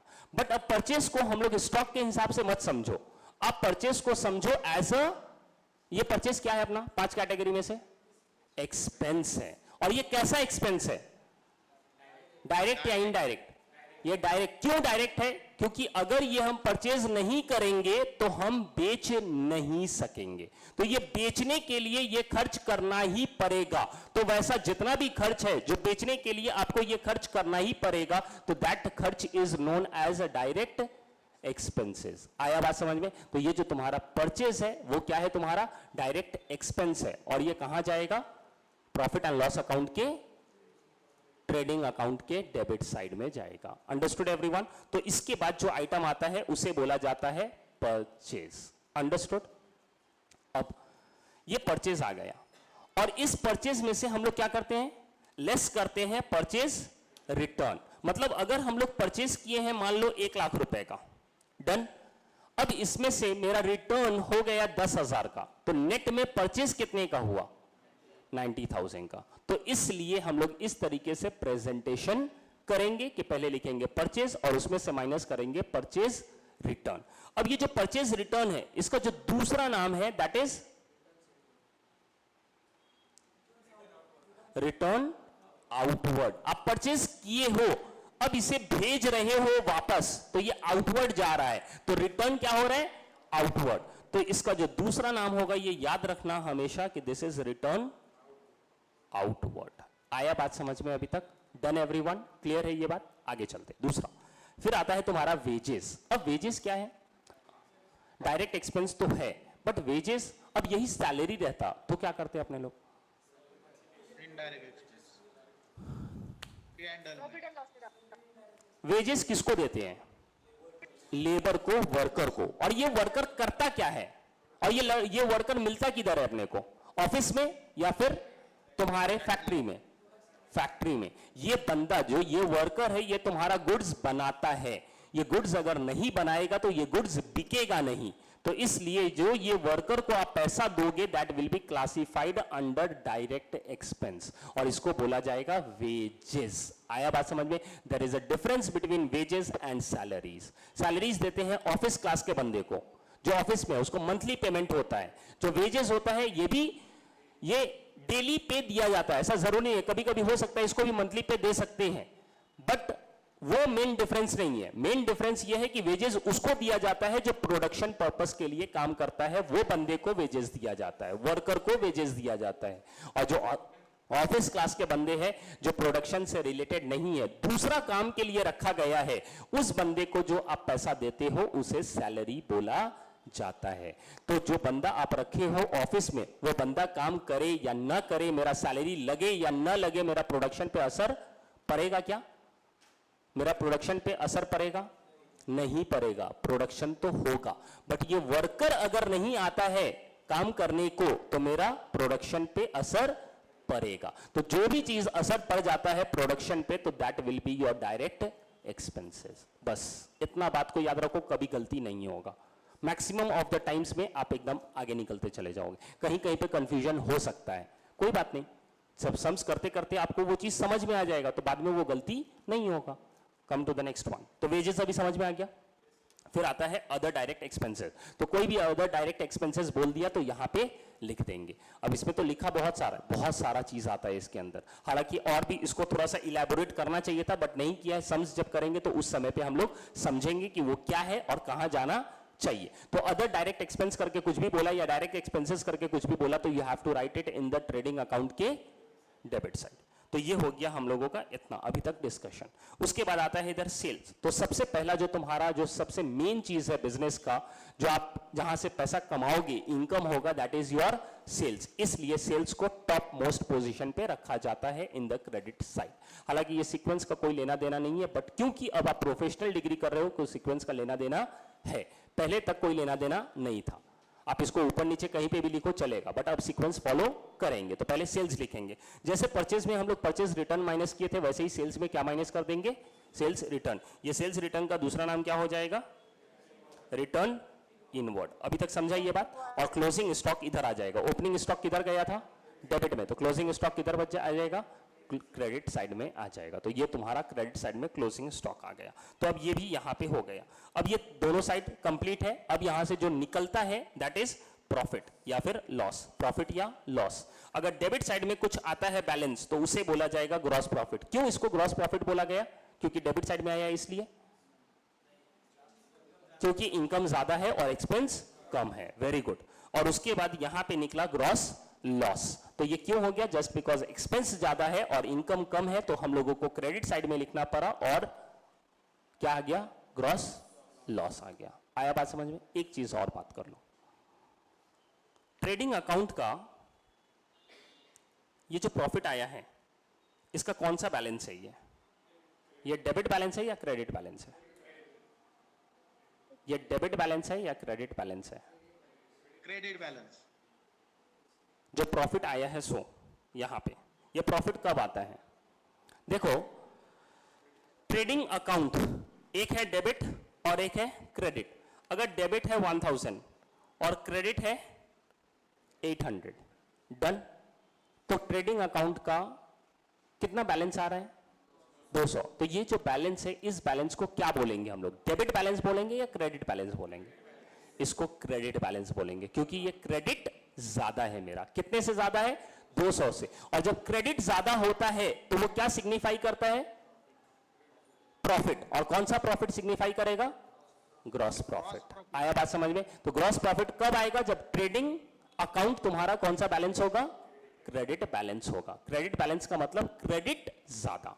Understood everyone? ये बात, आगे चलते हैं। अब ये हो गया trading account done. Come to the next one, that is profit and loss account. अब ये क्या करेंगे, तो प्रॉफिट एंड लॉस अकाउंट बनाएंगे किसके बाद? ट्रेडिंग अकाउंट के बाद।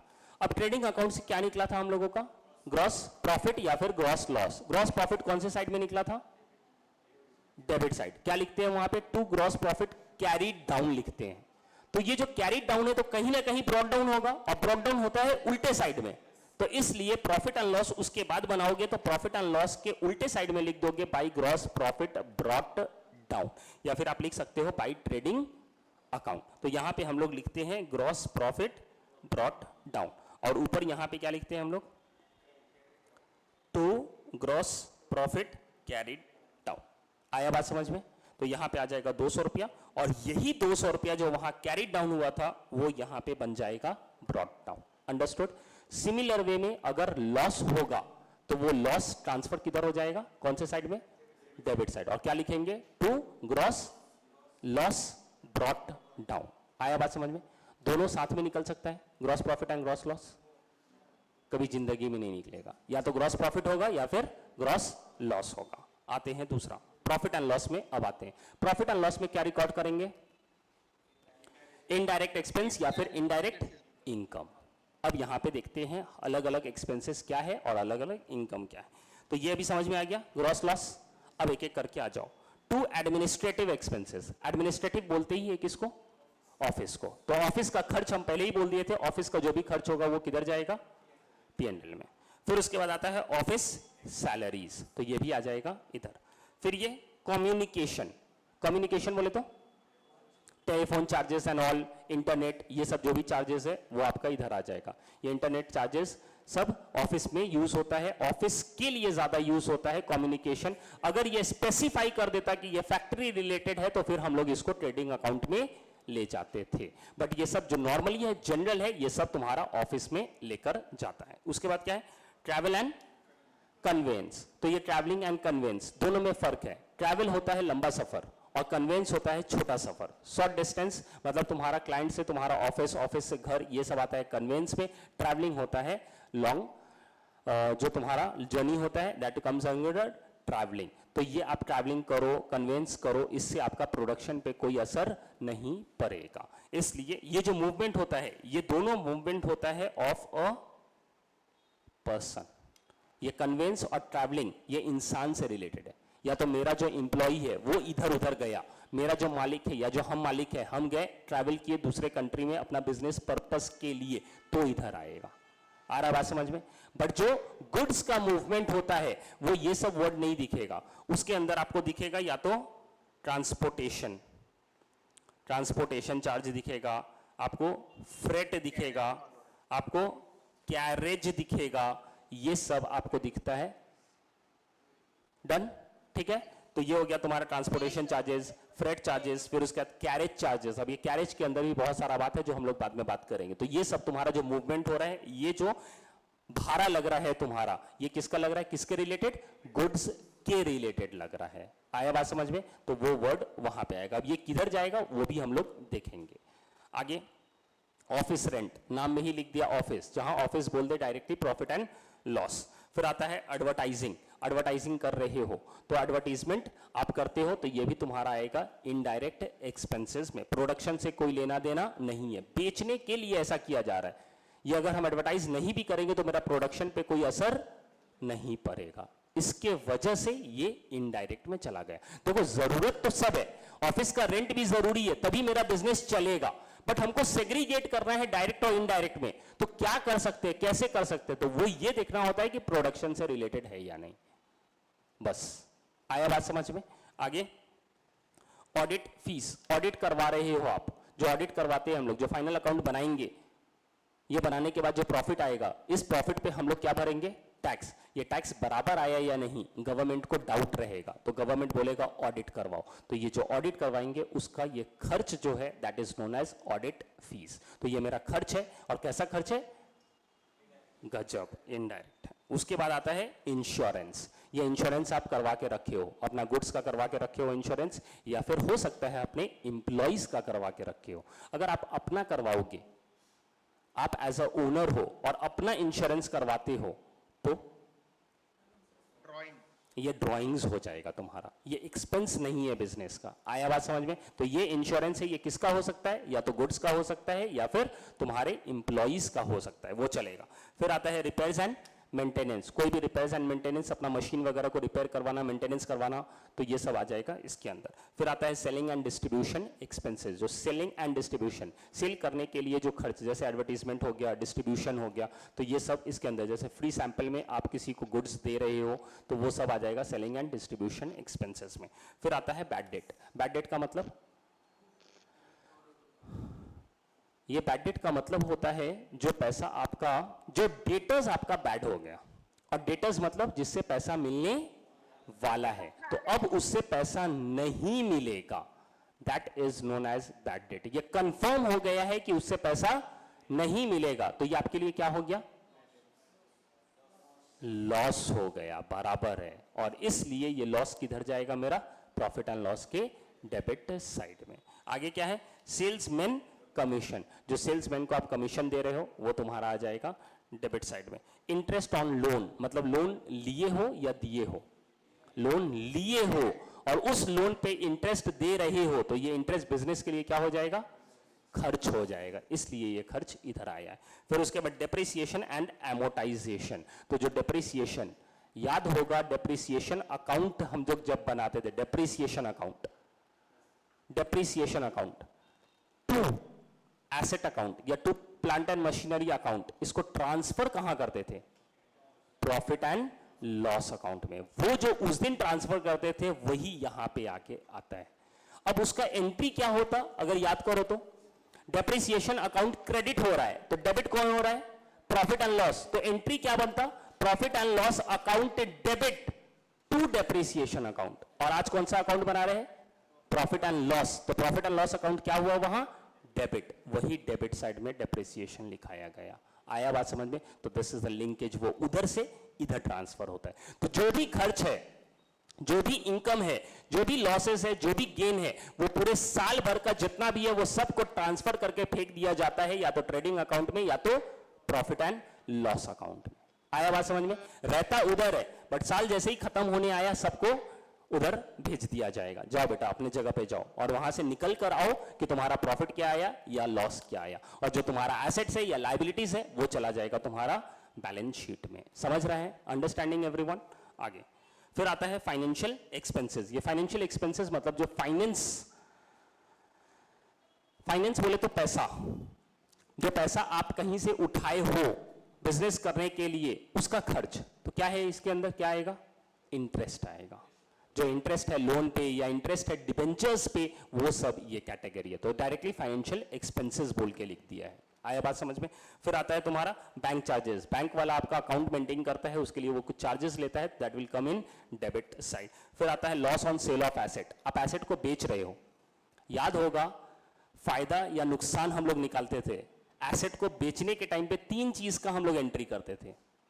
एक तो डेप्रिसिएशन, दूसरा सेल का, और तीसरा या तो फायदा या तो नुकसान। तो वही नुकसान जो आता था किधर लिखते थे हम लोग अकाउंट में? डेबिट में या क्रेडिट में? नुकसान क्रेडिट में। और क्रेडिट में क्या लिखते थे? By profit and loss account. तो by profit and loss account लिखे, मतलब प्रॉफिट एंड लॉस अकाउंट क्या हुआ? डेबिट। तो आज ये यहां पे आ गया प्रॉफिट एंड लॉस अकाउंट के डेबिट साइड में, loss on sale of asset. यही प्रॉफिट होता हो तो किधर जाएगा? किधर चला जाएगा ये? प्रॉफिट एंड लॉस अकाउंट के क्रेडिट साइड में। समझ रहे हैं बात? अंडरस्टैंडिंग? तो ये हो गया तुम्हारा loss on sale of asset. इसको अभी रहने दो, आगे चलो, इधर आ जाओ।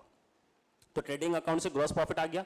अदर इनकम, इसके अंदर कुछ भी आ सकता है। अदर इनकम मतलब अदर देन सेल, तो अब कोई भी इनकम रहेगा that will come to profit and loss के क्रेडिट साइड। फिर आता है इंटरेस्ट रिसीव्ड, इंटरेस्ट आपको मिला या कमीशन मिला या profit on sale of asset या फिर रेंट मिला, तो ये सब आ जाएगा प्रॉफिट एंड लॉस के क्रेडिट साइड। अब यहां से जो निकलेगा वो क्या निकलेगा? या तो नेट लॉस या तो नेट प्रॉफिट। अब ये जो नेट लॉस हुआ, ये पूरा जो लॉस हुआ, ये किसका हुआ? बिजनेस ओनर का हुआ, बराबर है बिजनेस का लॉस हुआ, बट ये जाएगा किसको, ये लॉस, ये नुकसान हुआ किसका, ओवरऑल, एक्चुअली में हुआ किसका, ये ओनर का हुआ। तो इसलिए ये ओनर के अकाउंट में ट्रांसफर कर दिया जाता है। और ओनर का अकाउंट, बिजनेस के पास कौन सा अकाउंट होता है, कैपिटल। तो ये कैपिटल में अगर कैपिटल दिया हुआ है 1 लाख और बिजनेस के पास 1 लाख आ गया, बिजनेस हुआ, अपने को प्रॉफिट हुआ मान लो 10,000, तो अब हम जो वापस करेंगे अपने ओनर को वो कितना करेंगे, 1 लाख या 1,10,000, 1,10,000। तो जो नेट प्रॉफिट आएगा वो हम लोग ऐड कर देंगे कैपिटल में, और जो नेट लॉस आएगा वो हम लोग कैपिटल में से माइनस कर देंगे। आया बात समझ में? तो ये हो गया तुम्हारा profit and loss account complete. Coming to the next one, that is balance sheet. इधर आ जाओ। वाह, बैलेंस शीट बताएं, दिया ही नहीं है वैसा कुछ, कोई नहीं। बैलेंस शीट के अंदर जाएगा एसेट्स एंड लायबिलिटीज। आया बात समझ में? Understanding everyone? अब ऐसा करो, लीव इट, ये वाला को भूल जाओ, अभी कुछ नहीं है यहाँ पे। अब इलस्ट्रेशन नंबर 1 दिया है, अंडरस्टूड? यहाँ पे बोलता है following are the ledger balances presented by Mrs P Sen as on 31 March 2023। अब हम लोगों को बताना है कि ये सब कहाँ जाएगा। आया बात समझ में? ये जो स्टॉक है 1 अप्रैल 2021, ट्रेडिंग अकाउंट तो एक बात तो सबसे पहले समझेंगे, सर ये क्या है, ओपनिंग है या क्लोजिंग है? तो स्टॉक या तो ओपनिंग होगा या तो क्लोजिंग होगा। तो यहां पे आप डेट देखना कि ये जो बैलेंसेस दिया है ये कब का दिया है। ये बैलेंसेस दिया है 31 मार्च 2023, तो इसका ओपनिंग क्या होगा, 1 अप्रैल 2022। अब देखो यहां पे, इसको 22 कर दो, ये 22 होगा, ठीक है? तो अब ये क्या हो गया, 1 अप्रैल 2022। तो ये कौन सा एसेट, कौन सा स्टॉक है, ओपनिंग। कहां पे जाएगा, ट्रेडिंग अकाउंट के डेबिट साइड, डन। उसके बाद purchase, trading account debit, carriage inward. अब कैरेज इनवर्ड, कैरेज 2 टाइप का होता है, one is carriage inward and the another one is carriage outward. अब याद रखो, कैरेज इनवर्ड मतलब गुड्स खरीदते समय का जो तुम्हारा ट्रांसपोर्टेशन कॉस्ट लगता है उसे बोला जाता है कैरेज इनवर्ड। जैसे मान लो हम ये पंखा खरीदे बेचने के लिए, तो पंखा जब खरीदे तो उसको लाना भी पड़ेगा अपने ऑफिस में या फिर फैक्ट्री में, तो ये जो लाने का खर्च है उसे बोला जाता है कैरेज इनवर्ड। अगर ये हम खर्च नहीं करेंगे, लाने का खर्च नहीं करेंगे, तो क्या पंखा आ पाएगा मेरे यहां, नहीं। क्या हम उसे बेच पाएंगे, नहीं। इसलिए ये जो कैरेज इनवर्ड है ये कौन सा खर्च है तुम्हारा, डायरेक्ट एक्सपेंस, और ये कहां जाएगा, ट्रेडिंग अकाउंट के डेबिट साइड, अंडरस्टूड? अब आता है दूसरा, कैरेज आउटवर्ड, मतलब बेचने के लिए ये खर्च कर रहे हो, मतलब बेचने के लिए, मतलब अब बिक गया है तुम्हारा गुड्स, अब उसको अपने कस्टमर के पास भेजने के लिए ये खर्च लगा रहे हो, तो ये गुड्स बनने के बाद का खर्च है, तो इसलिए ये तुम्हारा इनडायरेक्ट एक्सपेंस हो जाएगा, अंडरस्टूड? तो कैरेज इनवर्ड जो है that is your trading account का डेबिट, एंड जो कैरेज आउटवर्ड है ये तुम्हारा प्रॉफिट एंड लॉस अकाउंट का डेबिट, अंडरस्टूड? ये बात याद रहेगा। आगे वेजेस, ट्रेडिंग अकाउंट के डेबिट। फ्रेट, अगेन ये भी तुम्हारा ट्रांसपोर्टेशन है, और ये फ्रेट लगता है जब आप गुड्स मंगवाते हो तब, तो इसलिए ये फ्रेट कहां जाएगा, ट्रेडिंग अकाउंट के डेबिट साइड। फिर आता है सेल्स, ट्रेडिंग अकाउंट के credit. Return inward, trading account credit side. क्या करेंगे इसको, ये कौन सा रिटर्न है, सेल्स रिटर्न, और सेल्स रिटर्न क्या करेंगे हम लोग, सेल्स में से minus. Return outward, purchase return, purchase में से माइनस। रॉयल्टीज ऑन प्रोडक्शन, ये जो रॉयल्टीज होता है ऑन प्रोडक्शन, नाम दे रहा है ऑन प्रोडक्शन, प्रोडक्शन पे कुछ खर्च करना, तो ये तुम्हारा क्या हो जाएगा, डायरेक्ट एक्सपेंस। तो ये किधर जाएगा, ट्रेडिंग अकाउंट के डेबिट साइड। अब सुनो, रॉयल्टीज का मतलब क्या होता है, तो रॉयल्टीज का मतलब ये होता है कि आप कोई चीज यूज कर रहे हो, या तो किसी का फॉर्मूला या तो किसी का नाम, और ये सब यूज करने के लिए आपको कुछ पैसा देते रहना पड़ता है, उसे बोला जाता है रॉयल्टीज। आया बात समझ में? तो आप प्रोडक्शन कर रहे हो, बट ये प्रोडक्शन करने के लिए मेरे पास फॉर्मूला नहीं था, या मेरे पास प्रोसेस नहीं था कि कैसे प्रोडक्शन करवाया जाता है, कैसे मैन्युफैक्चर किया जाता है, मेरे पास प्रोसेस नहीं था। हम दूसरे अपने बंदे, अपने दोस्त से खरीदे, बट वो बोला कि जितना जितना तुम प्रोडक्शन करेगा उतना उतना पे हमको इतना इतना पैसा देना पड़ेगा, that is known as royalties.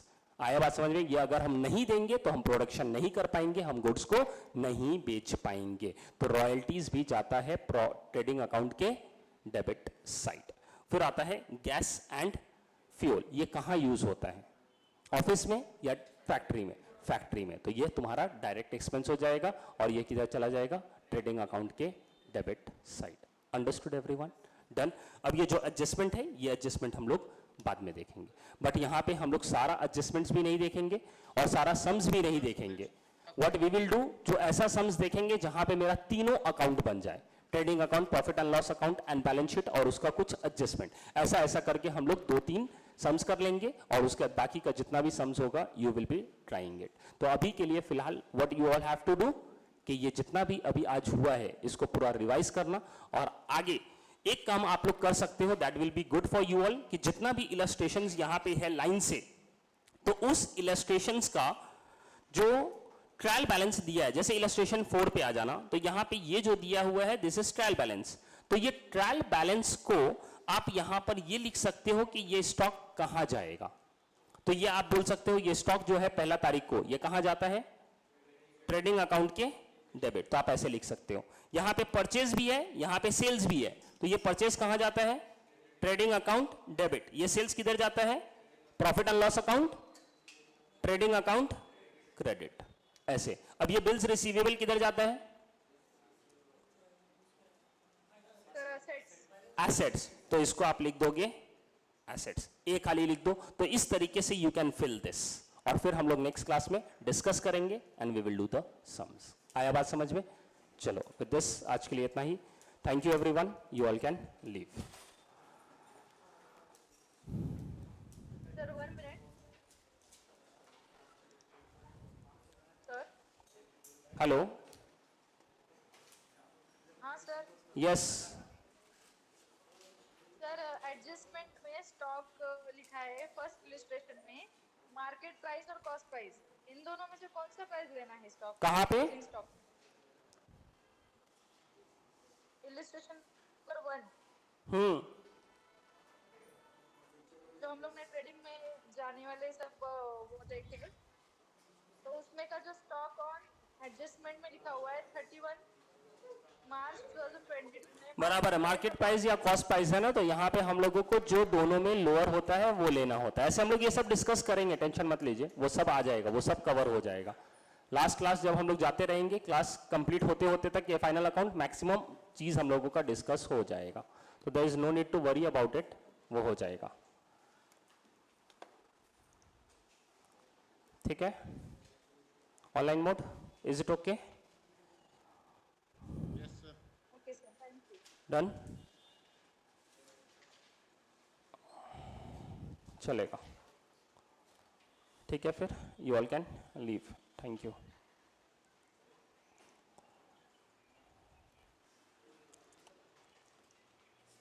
बोलिए ना।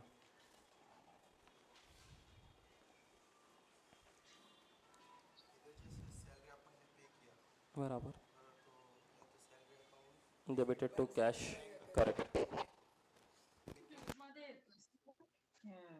परमेश्वर मध्ये ते पुढे हा म्हणजे तिथे पोरं पण ऐकतात आणि इकडं पण ऐका येतं म्हणजे दोन्ही होतं ऑनलाईन ऑफलाईन. तिथं त्याचं आहे बसून म्हणतेचं इथं बसून म्हणतेचं ते समोर तिथं दुसऱ्या फोरमवर डिस्कस करता येतं हा काय बाबा असं तुम्ही कसा अभ्यास करता काय ही तरुण पोरं आहे ती. बारकाईने स्कोर हा आहे हे बघा किती बारकाईने पोरं. प्रॉब्लेम सॉल्व्ह चेक घेत असं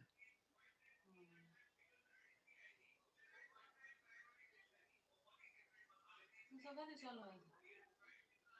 हा आता 8:30ला तिथे संपलं तुम्हाला स्टेशनला यायला किती वाजतील?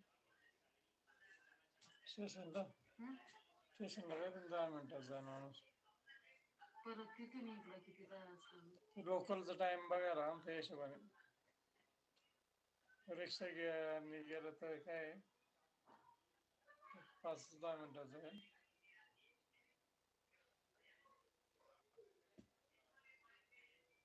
बंद करून ठेवला अवस्था